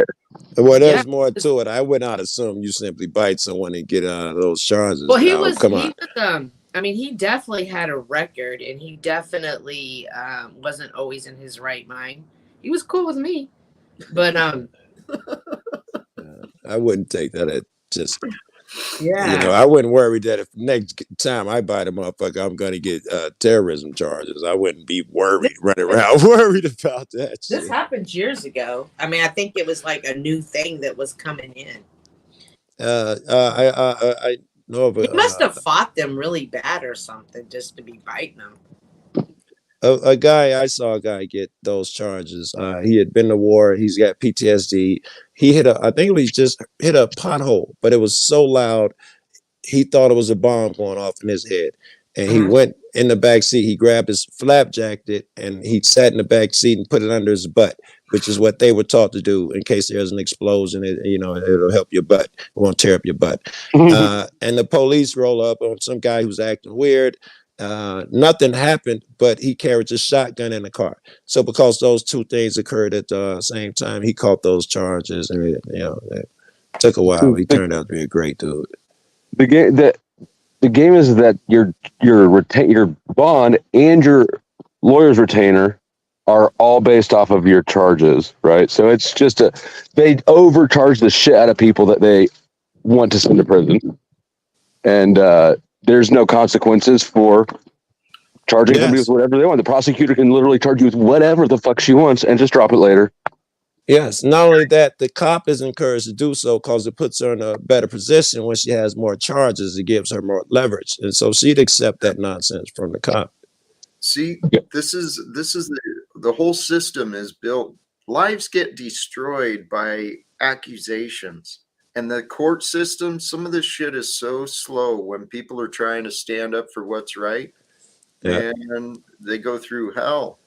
I think the even worse is the way they speak a language that we don't understand. I don't want to get all Paul-like, but every word that they say has an alternate meaning that you do not understand. This is where manipulation. They don't speak. They don't speak where we could understand it. If they really were trying to help us, they'd speak normal fucking plain English. We're not to hire someone to fight your fucking case. I'm sorry. Oh, you didn't put your motion in 3 days ago. There's a 30-day limit. What the fuck? Who's you? What the? That's the problem. All those fucking rules. When you do finally have enough and you try to stand up for yourself, or you get cornered and you try to stand up. You got to figure out a whole new world. All these stupid rules, all the different words and vocabulary. But there's a place for it. And, meaning what? There's a place for learning all that nonsensical rules, or a place for what do you mean? There's been a place for it in the past, and it served. Here we go. It served our ancestors. It served its purpose. It's logical. If me, you, Flo, and us on this panel were setting up something and we thought one of us did something wrong, we'd probably come in a room and lay out what happened before 3 motherfuckers. There is a place for it. I give you that. I don't even think that though that the language is different. I think that's bullshit. I think that it's a procedure. They exploit procedure. Yes. Okay. Okay. All right. I can see you take exception to that. The language part isn't bullshit, and there's no way don't get into South Sit territory to dispute that. The language is a big part of it, but it's I agree with Flo. People get I tripped would up. accept any example, and I will challenge it back. Like, Oh, I got okay. one for you. So I got one for you. let's take Flo, the Hank has one too. There. yeah, let's take the end user's license agreement, for example. A lot of times, instead of putting the actual meaning in plain language near the top, they'll hide it near page 22 or something. Louis Rossman had a video on is it this going to today. be specific enough? I need something It's specific. not even talking about language per se. Yeah. They're being hiding shit, but his example should They're be pointing to language. they're blitzing, right? They're saying they're giving you a user agreement that they know is way more cumbersome than anyone would do. Exactly. Yes. They're exploiting laziness. Yes. All right. Here's Honestly. one with Yeah, language but that I found I'll give interesting, you a and I specific hope. example. I'll give you a specific example. No. Let me give it a shot now. I got one. Okay. All right. Thank you. The all caps things. It looks like, and the United States. I knew that they were going to do that. I didn't even know. I just a few weeks ago I saw this argument, and I thought it was a good one. So maybe you look into it and you'll help me. The all caps things. The guy. There appears to be United States means different things. It means an entity in Washington called the United States and the United States as a whole. And the way they distinguish the two is, I don't know, one's in all caps or one starts with a capital US. One is just the initials, maybe. I think that's what it is. And that's how they distinguish it. If we don't know that and we see US, we may be thinking they're referring to the entire country. And there's something in DC where it means something different. So Washington DC is a weird thing, but within bills, whenever like the sections that you're referring to, everyone I've ever seen, it's before that it says within this bill. They're defining it. Yes. They're not establishing the definition of the U.S. They're establishing the definition within the scope of the law. The context of what's going on. I'll right. So UCC doesn't apply to private transactions, for instance. Commercial codes only regulates commercial activities. Right. So yeah, it's defining jurisdiction every time I've ever seen it. Wait. Okay, that was a good argument. Are you saying that the driver's license thing, that's an example of what you were saying, that it only it falls under a certain area, so it's not effective universally? Well, each law, like every new bill, applies to something, right? The Federal Firearms Act, the UCC. Within each bill, the very first page is the definitions, and they're specifying what this applies to. Everyone I've ever seen is just contextual within that law, defining what they mean by the United States. It's not establishing that the United States is only this. It's qualifying the bill. Now I'm on a driving shit. The fact that it says that explicitly that commercial so-and-so means only when you're fucking around in commerce. This is intendedly not to affect regular people. That is a federal law. They make a distinction on paper, acknowledging that there is a difference between regular people and so-called drivers. It seems like they just outed themselves. That's because what you're referring to is UCC. That's Uniform Commercial Code. Is federal law. The federal government is not given the right to regulate this sort of thing within states. They can do international interstate commerce. So that's why there's a federal law regarding driver's license for commercial drivers. Now, that doesn't mean the states can't regulate private drivers, and as we see, every state does do that with private driver's licenses. If that's what they were doing, I think someone would have found the paperwork, and even in the absence of, doesn't federal trump states? They're different areas of jurisdiction entirely. The federal government is banned from regulating this sort of thing, and actually every law that the federal government uses that applies to you or me, it's almost all an exploitation of interstate commerce. Yes, it is. Yes, but when you said somebody would have found this paperwork, what are you referring to? Are you like because it's right there. That boldly distinguishes that we are under our own power. The Constitution, the Constitution does that. It Yes. says what states and federal rights are. And so when people say, well, look, driving is a commercial activity, they're just ignoring basic civics, right? No. Why would one assume otherwise? What do you mean? I mean, I could just as logically assume that a driver, because I've read the federal law, that driver refers to those doing commerce, and Why would you assume anything? You shouldn't be assuming anything. You can read the Constitution, and it will explain. Wait, are you saying the Constitution taught that in particular? It doesn't talk about driving in particular. It talks about giving power to states. It delegates. It restricts. Yeah, it divvies up powers between states and federal. And yes, driving, but if I've read the federal law and I'm unaware of the state's law, and it is a federal thing where there's a distinction between driver and regular private citizen, then some people, because I've read that law and I'm a fan of it makes sense. I understand how it's confusing. So the distinction would be obvious. That's why I asked that question earlier. It seems like they'd had to put forward some distinction to make it obvious for cats like me. How about and that's what they say in the beginning, at the very beginning, like I said, the definitions. That's why the very first page of any law is who this applies to, where it applies. So laws tedious and cumbersome, and it's fucking there's shit. Look, it's not obvious. And go ahead, Jack. You've been trying to get at along the lines of language and vocabulary. I would offer it's not just the use of words. And that's where that conversation was kind of going. But with the user agreement that Hank brought up, and you said it's a blasting of the contract. That blitzing is, I think, his word. Overcomplicating all of this.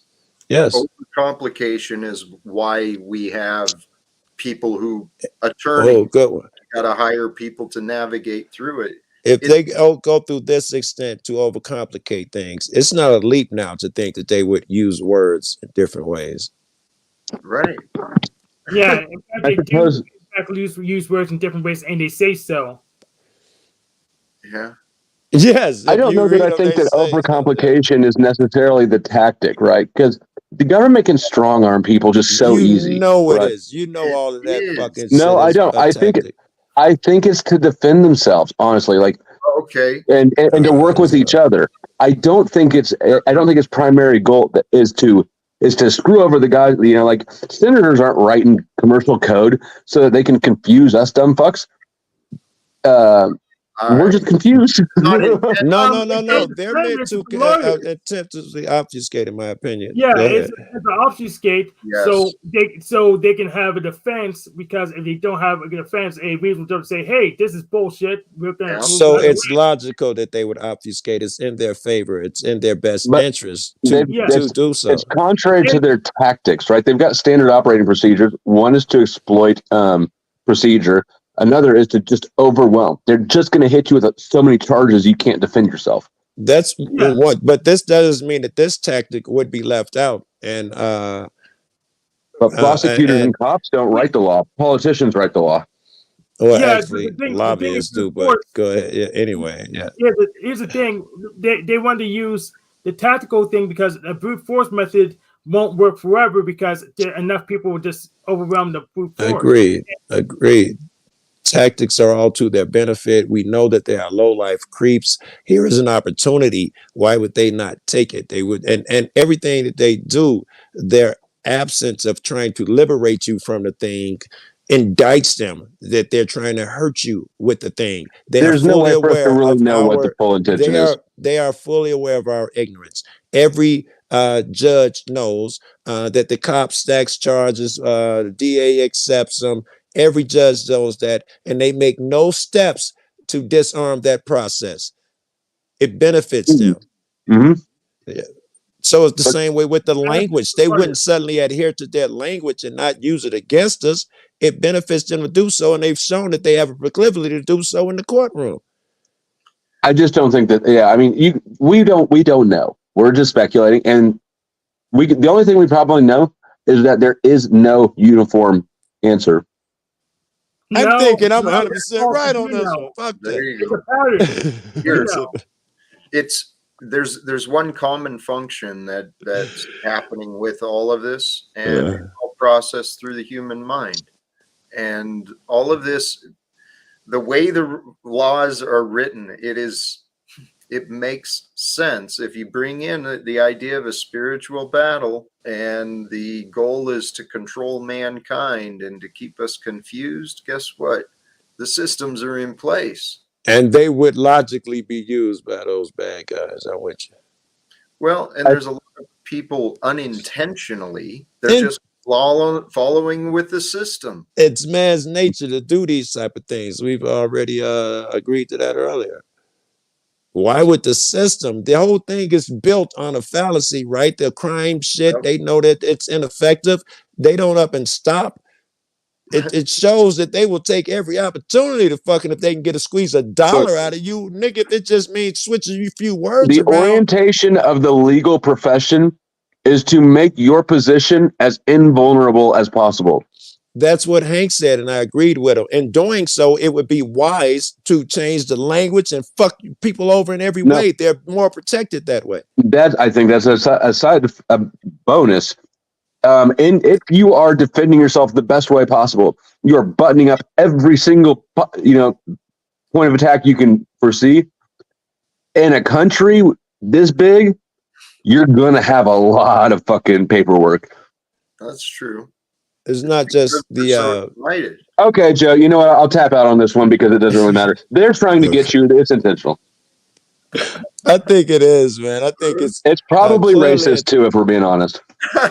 It is, even though the person could just be following, because a lot of these laws that were instituted in the 60s and 70s still exist today. They were instituted for racist reasons. And not to mention all the programming we get there. Racism is undoubtedly there, as it is everywhere else. And you have to remember, a law that isn't enforced effectively doesn't exist. That isn't enforced effectively doesn't exist, right? Like a right that you don't fight for does not exist. Kind of agree. That's what my sister, you don't feel part. Oh, wait! Check this out. If you feel disaffected from the system, that you don't feel part of it, the problem is with you. That goes two ways. The problem is with you because you must always solve it. So you're right there. But if you're somehow absolving the system of any responsibilities, you're wrong. The system is meant to break you down and all of that shit. So if you don't feel like you're a part of it, you still are a healthy guy. Yeah, Jeff, this is ridiculous because I don't have the brute force or authority to restructure the system in my own image. So the only way you would be right is if I just had to shut up and comply with it, which is right. Well, here's the other option. We find a way to unite as a community, so we do have the opportunity to rewrite the systems, to restructure them. Are you a creep though if you don't feel part of it, Jack? Like you always, do you? I don't know. I don't want to answer Jeff's question for you. But, well, I claim the titles that I've received. When it helps my cause and my intention, I claim the title of American. I claim the title of of veteran. Purpose. Every day I believe less and less in them because they come with so much baggage. I'm okay with a nigga who lives in America saying he's an American, but beyond that, he adds so much to it that I'm not okay with. I'm not accepting that. I'm not saying I'll come with all that because I'm an American. And I'm a black man, absolutely. If I got to distinguish two guys and the guy I want is a black dude, I'm gonna say the black dude on the left.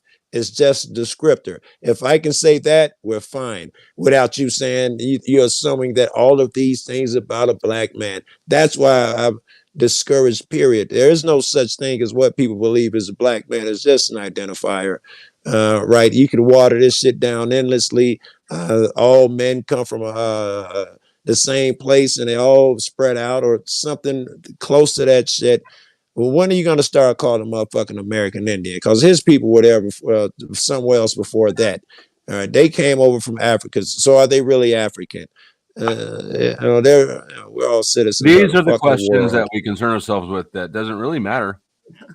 I Well, think these do. These are most important because this is how you learn freedom, how you free your mind. If you don't run through it in your head, you never really know what it is. You think two choices, left and right, are freedom, and it is not until you examine these things. It's really important because people like Jeff will make an argument from mindset. Well, the system will work if we just find the right mental state. But I exercise my mind, made myself very mentally flexible, and there's no possible state I can figure out to get the system to just fall in line with my desires. But he still says, no, it's just your mindset. I got you, Hank. Watch this. Watch this. The right mental state to make the system work is capitalism. Oh my God. You need to give people an incentive to do well, or else you end up with a DMV. They don't give a fuck. You're not gonna go shop somewhere else for your driver's license. Yeah.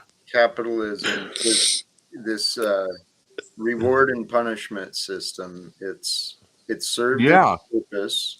It's definitely better than no reward, no punishment, just purgatory. No, we can change the value so the reward does not come from the banker's toys. We can change so the value comes from actually helping our neighbors, servicing our communities, providing a value into the world. Well, I want to say something real quick.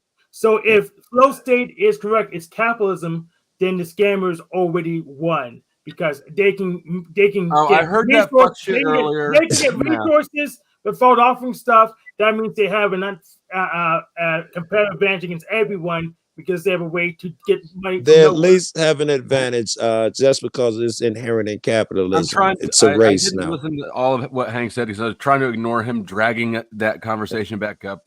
Yeah. Because he knows There's that I love Jack, but sometimes when I hear him say shit, like I'm happy that he's not close to me. Can we move it over to democracy? Because I think it's the same argument. Hank, if you agree that democracy is a good thing where every man gets his vote, gets a vote, and we decide. I don't agree with that shit either. Okay, so I want to ask you.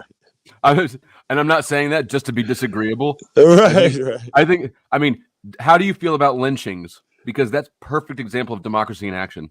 I would agree. Yeah, democracy has an inherent flaw. Especially when miseducation has been so profitable. That's why, I mean, today with the uneducated masses, democracy is not working. Damn. Okay. Here's the thing. People need to be incentivized to do good things and not bad things. Agreed. Without incentive, there's nothing. When you say capitalists, I assume the incentive is money. I'm already setting forth which is bad fine. incentive. At least, I mean, capitalism doesn't make perfect angels out of people, but at least if you want to get something for yourself, you have to provide something of value to somebody else. Unless you're I think that's fair. That's your definition of capitalism. Yes, but if it's inherent that I want to have more than motherfuckers, that's probably where I see that inherently in capitalism, and it probably isn't. Because in my head, it instantly becomes a race and exploitable. I know it does. We're trying to shake you from that. Yeah, it's too easily. And I believe there is an answer, but democracy in itself, not democracy, we were talking about something different. In itself, it won't be the answer. Capitalism, it won't be the answer. Clearly, none of these things are 100% the answer. We're insects. We haven't come up with it yet.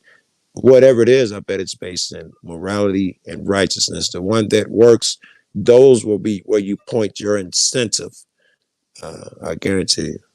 And I mean, providing an incentive to somebody for the things you want them to do is even just like it's extending respect on a level, right?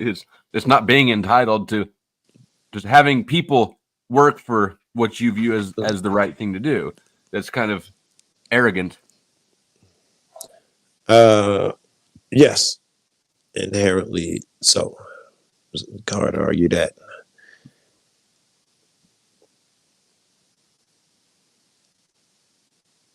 All right, another bong hit. Red 40 or a moron.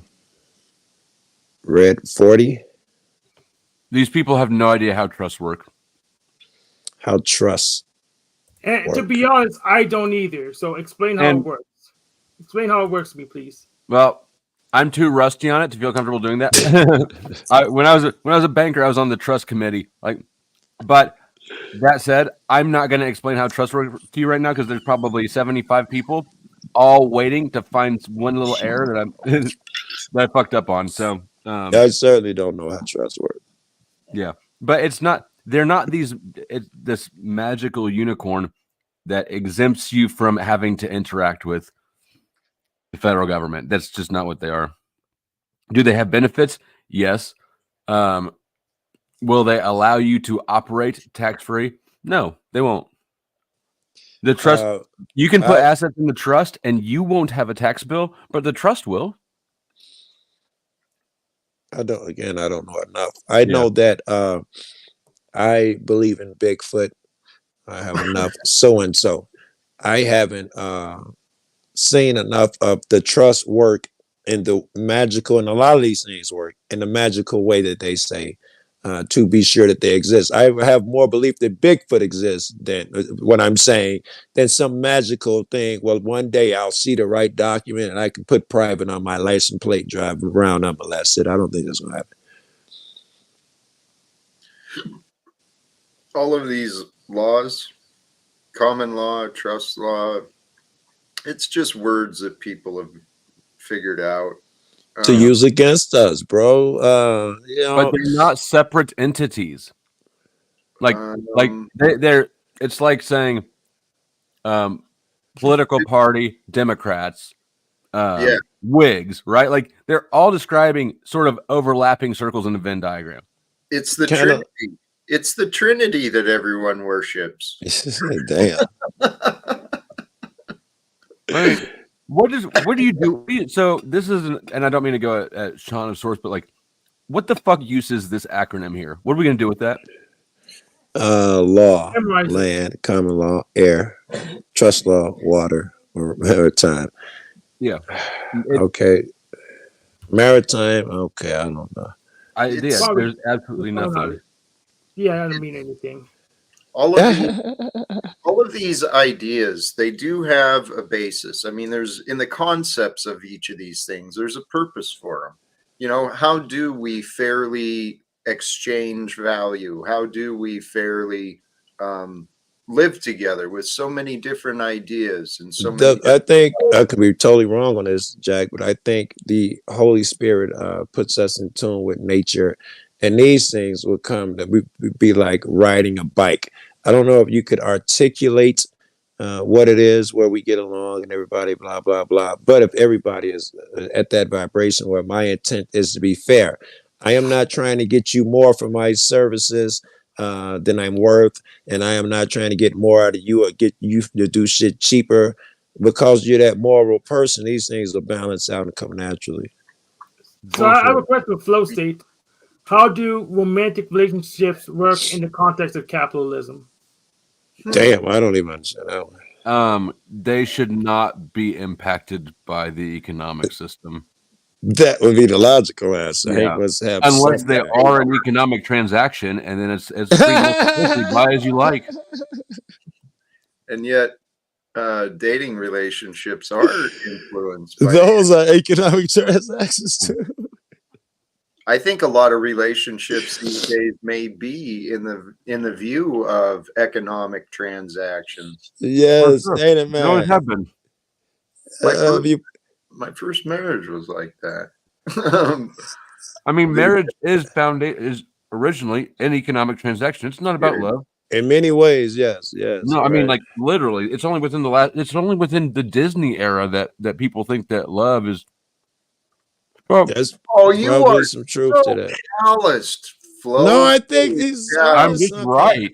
If you go historically, you wanted your people to marry the guy in the village with the most cows, and that was the Yeah. big incentive for marriage throughout most of human history. He's got an argument. Dowries were things, arranged marriage were things. You know, like you married into the family. Okay, whatever.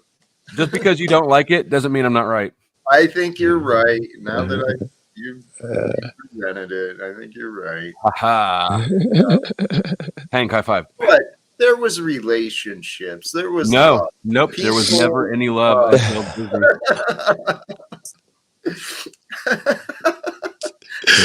Now who's being harsh in Canada? Now he's definitely harsh.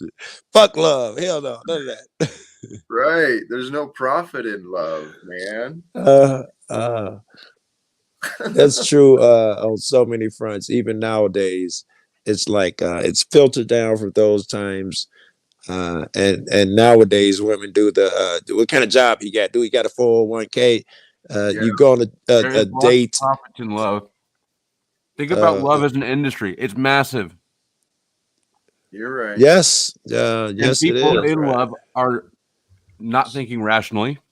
Yes, it's a scientific proof that for the first 6 months, at least, there's a chemical that doesn't dissipate. They say it's like large amounts of chocolate. It takes 6 months to dissipate, and you chemically feel like you're in love for the first 6 months. Large amount of chocolate takes. I wonder what fucking cocaine. Yeah, how large, right?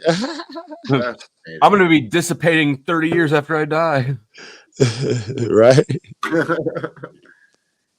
You know, living as a human is an interesting experience. The past and what's going on today, it really is. And humans, the human species, what we're a part of, really is a fascinating exhibit. Yeah. You know, Jack, me and you share in some ways. And I don't have a taste for some of the dark side things. It's just our interpretation. Some of the shit that you see is dark side. I just don't interpret them that way. But I have a lot of no taste for a lot of what I'll consider the dark side. And a lot of that is just even from dumb shit to disrupting and talking over people and all of that shit. I have no taste for that. To people with evil intent who wake up in the morning and I want to dox dude. You know, you know what he did to so and so. I called so and so. I got his social security number. You know, I got no appetite for them niggas and everything along that line. The same way you don't have an appetite for Discord or wherever it was earlier. And we checked those crackers too. Me and Jack are on them. Yep. I appreciate that because crackers, I mean, white people speak differently in their own company than they do if a brother's in the room. So I don't. But I definitely know the motherfucker I don't you're have talking to. about. There's a lot of them. What's up to all of a sudden they want to play? It's like a game, right? Like you want to jive. Right, or the other way, get drunk and say bad jokes that you would have never said if you weren't drinking, or suddenly you want to be the hippest dude in the room and you're black as hell. Inside out when people start doing that shit. I know, man. Which is a good thing. Like if I cringe any harder, I'm gonna throw up. Yes. Here's when I cringe. When I'm in a room with black motherfuckers and somebody say something racist and niggas don't react, I cringe. My heart sinks, bro. Like it's normal. and we say heavy shit. No, and 22 motherfuckers, you can say heavy shit. The same orientation towards our races, and it's like we have the what? Do we have the same? I think that you and I are describing the same the same approach, just from different angles, right? Like yes, I think yes, exactly the same thing. Yes, some different standards angles. and some self-respect. Yes, and maybe some expectations too, which is never good. No, but it hurts me. I do expect standards of behavior out of people. Like I absolutely think that I should expect somebody not to be like doing exactly what you said, like making awkward ass fucking jokes. Yes. And here's actually, I was just today thinking about, and I'm thinking about actually starting to enforce higher standards on people in my panels. Specifically, there's a lot of people who I let them get away with bullshit. Yeah. Like specifically like when they say something that I agree with, and then their reasoning is just bullshit underneath, right? Like, so how would you deal with that because of that bullshit I reasoning? would You tell say, how do you and that's set what those I'm standards? sussing out. But I'm kind of toying around with, like, look, taxation. if you're gonna come on my panel and you're gonna make a claim, say something I agree with. Let's say like you believe in flat Earth, right? Okay. And I'm like, cool, I'm on board with that. And then someone's like, well, why do you think that? And the panelist is like, well, because I talked to this dinosaur on this acid trip. You know, like some just wonky bullshit that people do. It's like, what? Then how do you enforce if you're gonna open it? your mouth to make the claim, what are you gonna do? Well, I haven't thought that all the way through yet, but just kind of conceptually, what do you think about something like that? Like, I think they should pay a price, but I would never dream of the price being, you know, something like putting them in a basement or cutting them off, anything like that. I'd cut them off if they overtalked me. The price that I would make them pay was expose to fucking ignorance. I'd spend 20 minutes on how dumb what you just said was and not let you change the subject. That's the power of my room. I'd make them pay in some crazy sense like that. I think I've seen you kind of do that a little bit, Joe. And Flo. I don't do it over here a lot because you don't tolerate it, you don't like it. I respect. But I delve into that. The host will have to stop me. That's how I learned my limitations. I will be stopped, and but yes, grr. Well, but what Flo's bringing up, that's actually that's a question I've been wondering. In the greater scope of the world, how do you get people to see that what they believe is nonsensical? Well, you don't have to get them to do that. Oh, this is pretty. The only thing that I'm speaking about is like people know when they're about to say something that may be true, but it's going to undermine the fuck out of their credibility, right? Flo was talking about their sincerity. I called Sarah out on that shit last night. So here's how I do it. Yeah. So what you do is you do an internal critique, but I usually just try to get them to run their story further than they usually get out to. So usually they get cut off, and then they claim, oh, I'm oppressed. So instead I say, okay, you're right, and go ahead, just go all the way to the end of the story. Let's go all the way to the end. And then after that, I say that I'll ask them a question about the irregularities. Then they say they'll get lost in their own story, and then they don't know what they understand what talking about. I dig it. Yes, they can't even keep up with it because most people are venting and saying emotional shit and baggage shit. They got nothing to do with the panel. Go ahead, let them get all that out. And when it's over, you show them how dumb, one of them inconsistent, as you called it, all that shit. But see, I don't even want to do that. People like I see Smith down there. I've seen Smith do it too. He'll say something. He'll be chill as fuck, and then right before he signs off, he'll just come out with the shit. He knows how it's going to be received. He doesn't give a fuck. He says it anyways. It's self-indulgent. That's the sort of shit. Right. The penalty for that may be different. I may consider different penalties for that. I don't know exactly how the penalties, but I know that people know when they're doing it, and I know that I allow it probably more than I'm thinking I should in the future. And so if somebody, I think calling it out is a big thing. Calling it out is a big thing. I think you're being insincere, and you don't even have to keep repeating it. Why do you every few minutes, maybe? Why do you think that calling it out is sufficient? Like they know they're just. What they're doing is they're publicly discrediting it out is their more punishment. people than just themselves. Like this motherfucker right here. Kind of like you who supported pedo. See, this is where Jack has a love-hate relationship with the chaos. He loves the chaos. He can't resist the chaos. He pretends he doesn't like the chaos. Threw him up there just for the He chaos. doesn't pretend he doesn't like the chaos. He had me here the whole time. He didn't backstage me.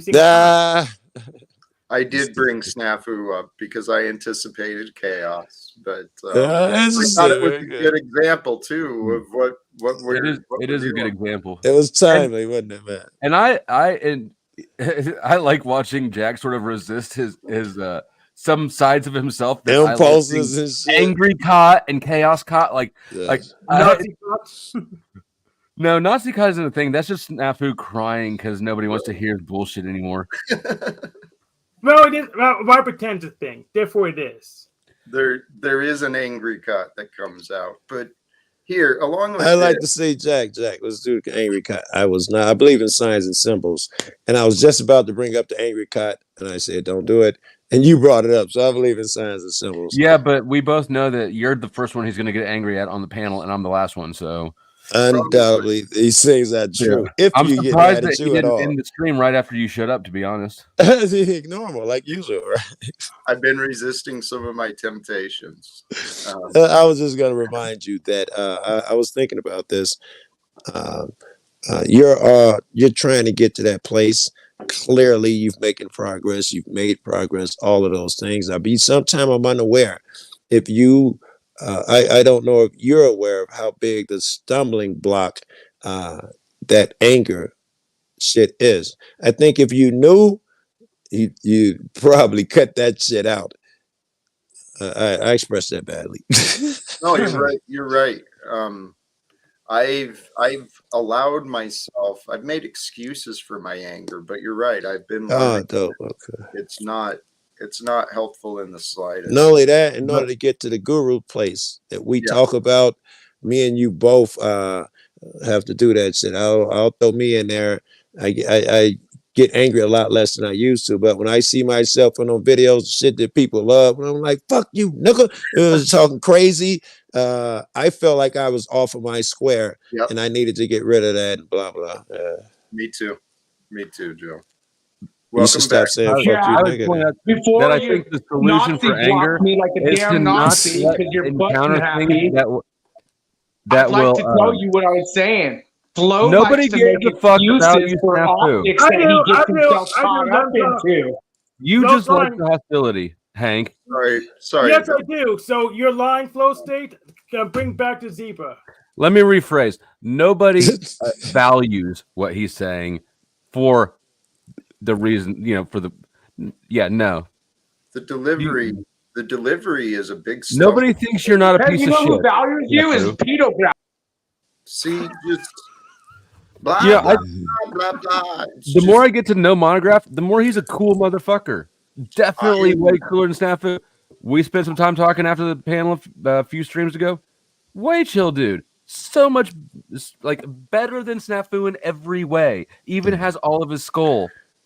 This Monograph guy must be a bad dude if you're comparing him to Snafu, because I know you don't value Snafu. Snafu, he's the reason that Snafu's been mad at me for a month or so. He's also the reason I have anything to do with Monograph at all. Right. So it's sort of ironic. Right. Hey, bringing this up. Who's to say what is nonsensical? I say what is nonsensical is that which is illogical. Ooh. I'm sorry, I didn't even hit the rest of it. I say what is nonsensical. I was like, "Ooh, that sounded dope," but I totally missed what the rest of them. Yeah, for me, nonsensical and illogical, those two things go together. Now, I admit I don't always understand the logic of someone else, but I try to ask. I'd say 9 times out of 10, people don't understand what they're doing. Yes, I would agree with that.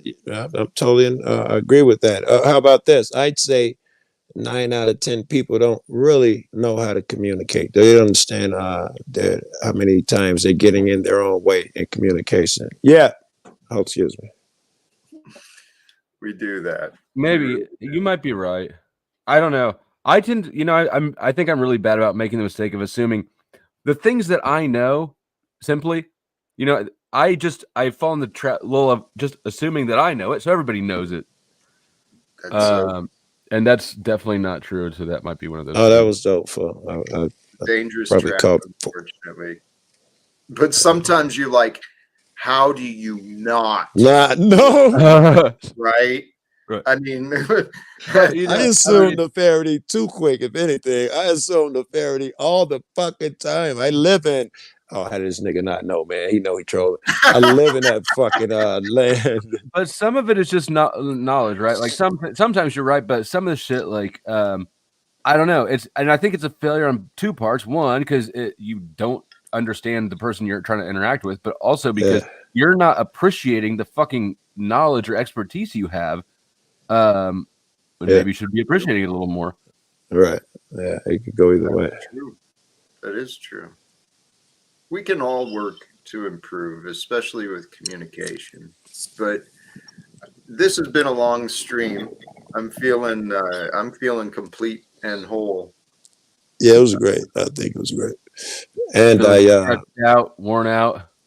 I got some work done earlier, so Need I some feel like it's cranberry been a juice. good day. All right, I'll let you go. Let go. All right. Blessings to you, brother. I'm reluctant to do this. Jack, you will be receiving strikes on your channel, just so you know. They approved it. I got an email saying you got hit, and I'll show you the timestamp. YouTube's lying to you, Officer Snaps. They're lying to you like they always have. They're going to delete But another hey, one of it's your funny how videos Why without aren't warning. you and, embarrassed for known being predators, a snitch? predators, Snafu? quote predators. You want to backstage me Why while aren't just you being embarrassed for scumbag being a predator, snitch? Backstage Talcott? Thursday, please. Why aren't you embarrassed to be a snitch? I'm not embarrassed. You're fucking fucking up policy and guidelines and being a Nazi with your button. Why? Whether you know That didn't fuck answer me or the not, question. you're still getting hit.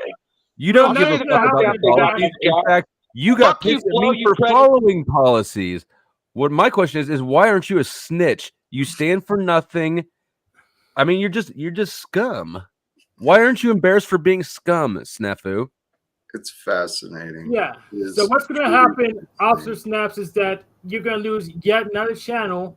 If I'll send some money in, YouTube doesn't want to lose money. And Somebody's gonna find him. People are looking for Snafu because he's like this all the fucking time. This behavior is gonna catch up to him. You should find a moral foundation sooner than later. I'll build a place for that. And that's where not a people threat. Snafu- That's just an observation about reality. Sorry, Hank. Go ahead. Yeah, if I raise enough money, I'll build a house for Snafu and his ilk. We don't have to look for them; they'll just come like flies.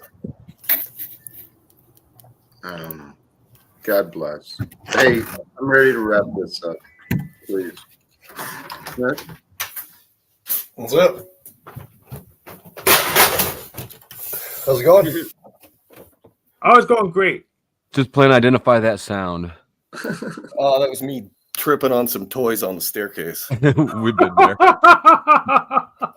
Oh, that's ironic. Fair enough. Yeah, I didn't know. I just came up here real quick. I heard my name. I didn't know if I was supposed to be part of the broadcast. Was it from my mouth? It might have I been. didn't say it. Oh, it might have been in context of the what I was saying about holding people accountable. I think I used you and Sarah as examples of people who will say things that I like, be good, talking on point on my panels, but then like the other night, right before you dipped off, your conclusion was some numbers, some basketball players, like that you're gutting your credibility with people who don't know you right on the way out. I don't know that. No, I don't know that. I've actually gained a lot of subscribers through these communities. And I saw an old stream. I addressed this kind of the other day where Jack was he was holding up numbers in the stream.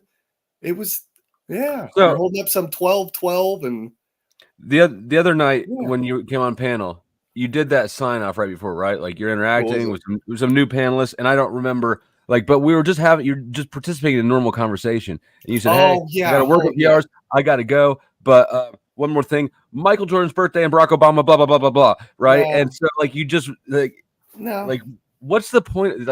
So that's the well, the point is to wake people up. I wasn't trying to address it specifically.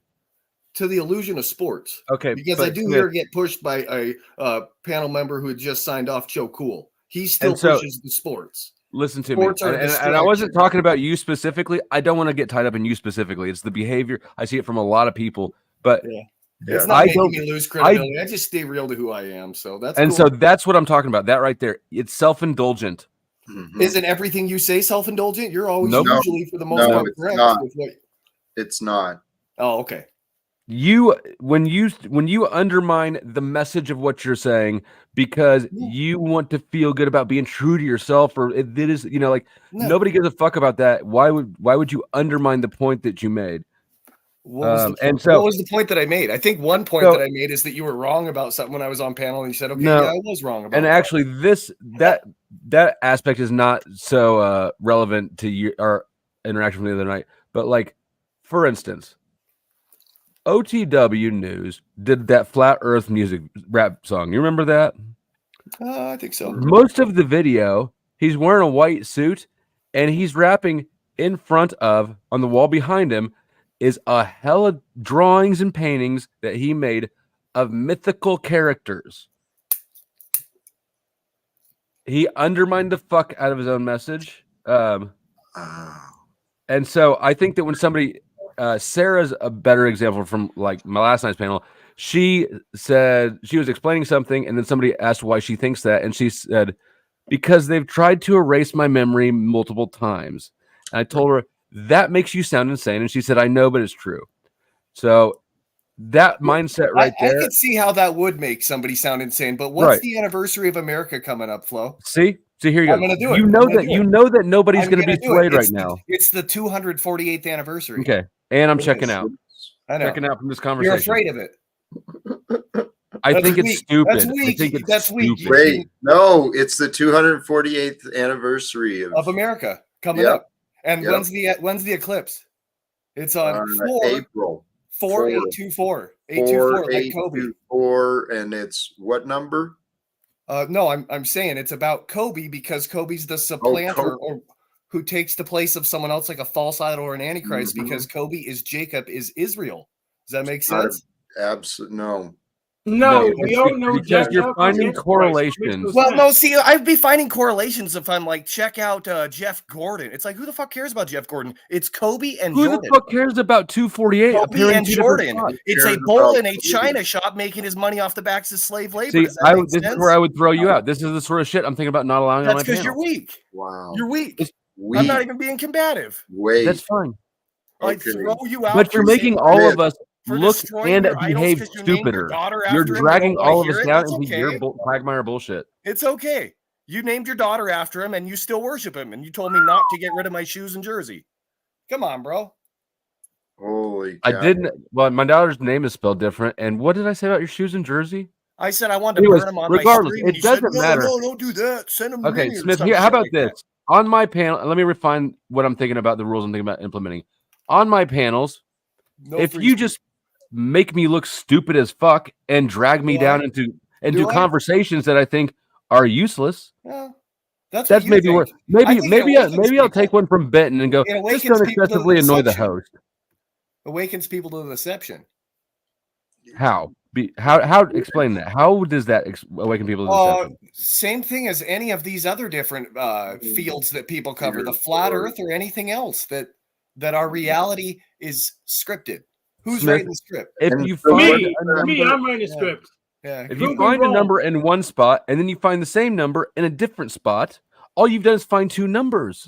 And what are the numbers usually I'm pointing out? Like 40, hey Smith, 41? I'm writing the script. Prove me wrong. No, it's not. I'm writing the script. The Super Bowl. The Super Bowl is going to be 27,666 days since Israel was founded. Does that make sense? I'm just going to mute up until he's done. I need to have more self-discipline and not engage in this shit. You're talking shit. To me. Thank you. Talk to me. Because you're gay. Smith, talk to and I gained 600 subscribers from these panels, but it's not about that. So I'm writing the script. Prove me wrong. Here, I actually already said I wanted to shut down.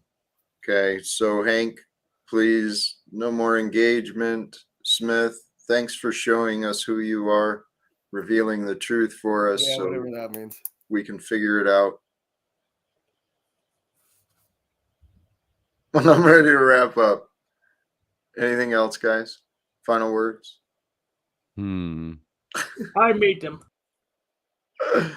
I thought that Hank was going to take one last opportunity to stoke up a little conflict, but I was going to say is 3 is the number of letters in gay, which is what Smith is. Thank you, Flo. Smith, any parting wisdom? Yeah, here we go. I just found this one today. 585 days before the 58th Super Bowl, the Georgia Guidestones fell. Those were those things that said that we need to reduce the world population, everything else. We got 58 days before the Super Bowl's at the Pope's birthday. And Oprah's from Hawaii, lives there at least. Governor of Hawaii's birthday is the Super Bowl. They're born 58 days apart. I feel like something just happened in Hawaii. Seemed kind of significant. So what should we do with this knowledge? I think that we should know that, and I'll repeat this again. I said this about 2 weeks ago, that in the beginning the word was with God and the word was God. That's John 1:1. That word for word. You notice you're not answering my question. I'm telling you, and then I'm signing off. That word for word is logos, but people aren't out searching for the logos, the word of God. They want logos on their clothes because God didn't, damn it. A company from Beaverton, Oregon did. Jordan's a literal bull in a china shop making his money off the backs of slave labor. Turn off the sports. God bless. Hey, I got good news tonight, Talcott. What's that, Snafu? LCJC Family is coming back. Should be premiering tonight. I don't know what that is. Please, I saw that earlier, but I don't know. LCJ, she Snafu Kurosco. She's gonna about the digital experience, but LCJC Family. Make sure you guys check it out. She should be coming on later tonight. She's been gone because her equipment got hacked and fucked up, and but you could go look at her content. She's not like me or any. She's actually really like personable for all you cupcake. But really super happy that she's going to be coming back on tonight. You should show up, Jack, if you want. LCJC Family. But anyways, the optics are high, and there's reasons, Mr. Flo. You already know who you're supporting and why I fucking say what I say. Hey, simple as that. You were just up here bragging about how you're reporting me and yeah, for Nazi blocking. So what is your and for allowing some of these fucktards to say the things they say that gets you hit? Well, Snafu, maybe you should start thinking. Maybe you should Nazi block them instead of me. They're the ones getting you hit. It's not me on the panel getting the channel hit. You're the it's one. From their mouth you're to, the that's one why YouTube says they got hit. Strikes and reports, you moron. Well, you're such a fucking lunatic, Snafu. Holy cows, man. Holy cows. Praise be. Praise be. The topic of awareness. What are we aware of? What is the awareness? What are you noticing? Where is it? Notice what you're noticing. Pay attention to what you're paying attention to. Be aware of what you are aware of. And here, ask yourself why. Answer to yourself. Don't make others question you. What are you doing? Why are you behaving this way? You should be able to know that, but you're not going to know what you're doing if all you're doing is just caught up in your loops and your ideas, your mind just spewing forth whatever's coming into your head. And I'm kind of talking to you, Snafu, because you're still in the back, brother. Praise God, man. Awareness, mindfulness, those are the keys to becoming conscious, to increasing your consciousness. That is the path of enlightenment, raising our mind, raising our awareness, the focal from which we see the world. We can see the world from just a place of a timid little child trapped in an aging body that's starting to hurt. You know, we can see the world through whatever veil, whatever lens that we really want to see. But the problem is, most people don't know what they want. It's what I know was true about me. Most people were searching. I mean, that's what life is. We go through this period of transition. We're constantly transitioning from one stage of development into another as we age, as we grow and mature. We're constantly searching. Many people have not realized what it is they're searching for. Many people don't realize they are searching. Many people know they're searching, but they don't know where to look. I've been through all of those stages myself, and then I chose, what is it I'm searching for? This is one of the paths I took. Where is your anger, Jack? Where's your fear?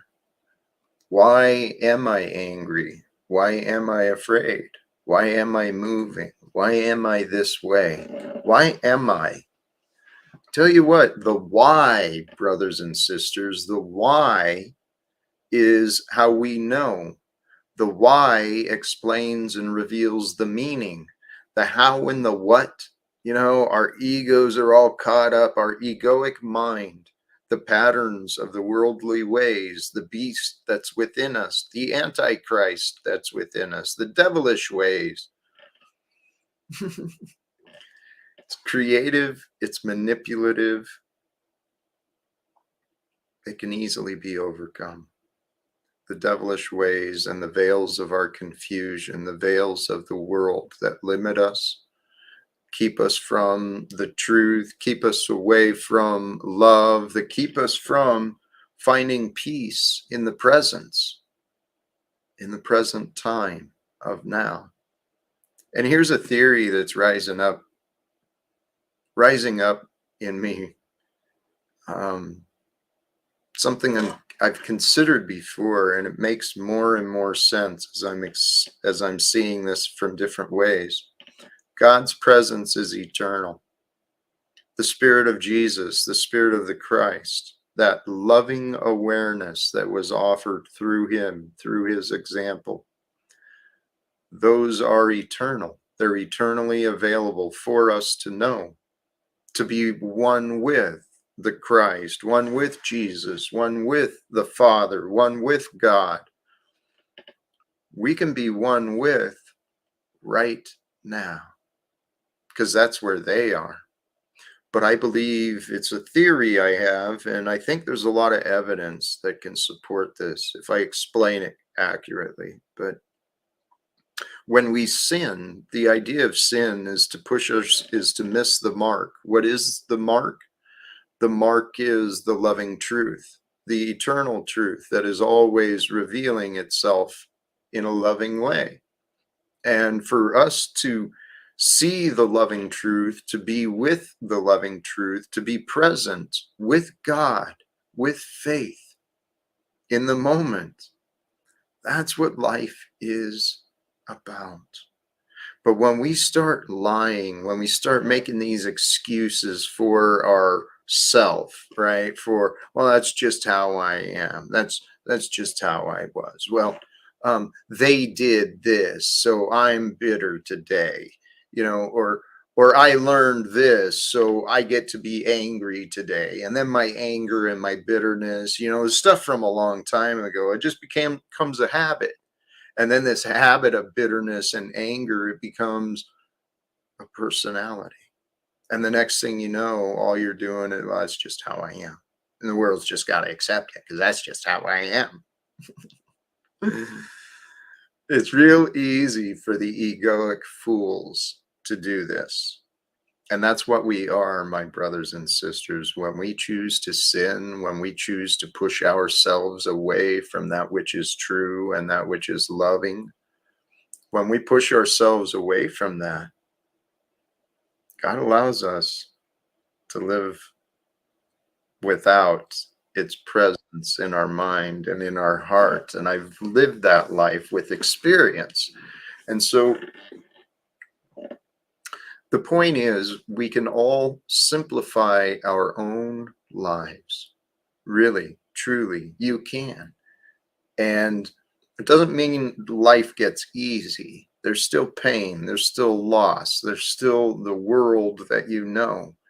But when you surrender yourself, allow your ego, your structures of beliefs, all your fears, your worries, when you allow those things to go, to become nothing, but a vessel, to be filled with the love of God, to be filled with gratitude and appreciation, to be filled with desire for a greater experience for all. That's what life is about. And the practice is becoming present. The practice is the practice for the purpose. If you want to take yourself down the road of ascension, of enlightenment, of growing into more than what you used to know of you, it all starts with the idea, with the purpose, with the intention. Find within yourself that you do want to know, you do want to grow. And if I can offer anything to you, please trust me, you do want. It's in your best interest to grow in your relationship with God, for yourself, for your own sake, for the sake of those around you. Because when you know God, the God, if you know the God I know, the God of love, the God of inspiration, the God of miracles, the God of perfection, the God of healing, if you know that God is with you, what could be against you? There could be no power, nothing that can hold us back. That's what I choose to believe. And today, brothers and sisters, we ran long. Today was an experiment for me. I mentioned yesterday about the potential of taking some time off, redirect, refocus myself. And earlier in the day today, I was reminded of our purpose.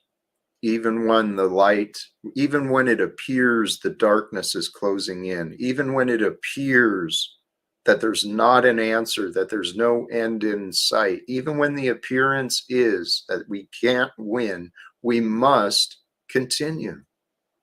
We must continue the fight, the fight for life, which is really, the fight for life is a surrender. And what I surrendered to in myself today is that this world does have a lot of darkness. And there are a lot of people who are going through some despair and some challenges. And I don't have the biggest viewers. I don't have the greatest and hugest influence, but I know that my intention is to share some light, to share some love, some encouragement and inspiration. And so hopefully someone along the way today receives some either on the panel or in the chat, or someone joining us at a later time. I hope you receive something of value for your time, your energy. And I pray that you continue, you find within you the life of your dreams, so that you wake up each day with this excitement and anticipation, this youthful exuberance that can be found. It is there. The energy of life is there for us to know, to feel, to embrace, to be one with life. And life, my brothers and sisters, don't let it get you down. Let it build you up and raise you up. And as you up, raise up those around you. Till next time, thank you again sincerely. Choose love, peace for everyone, and live without fear. God bless us all.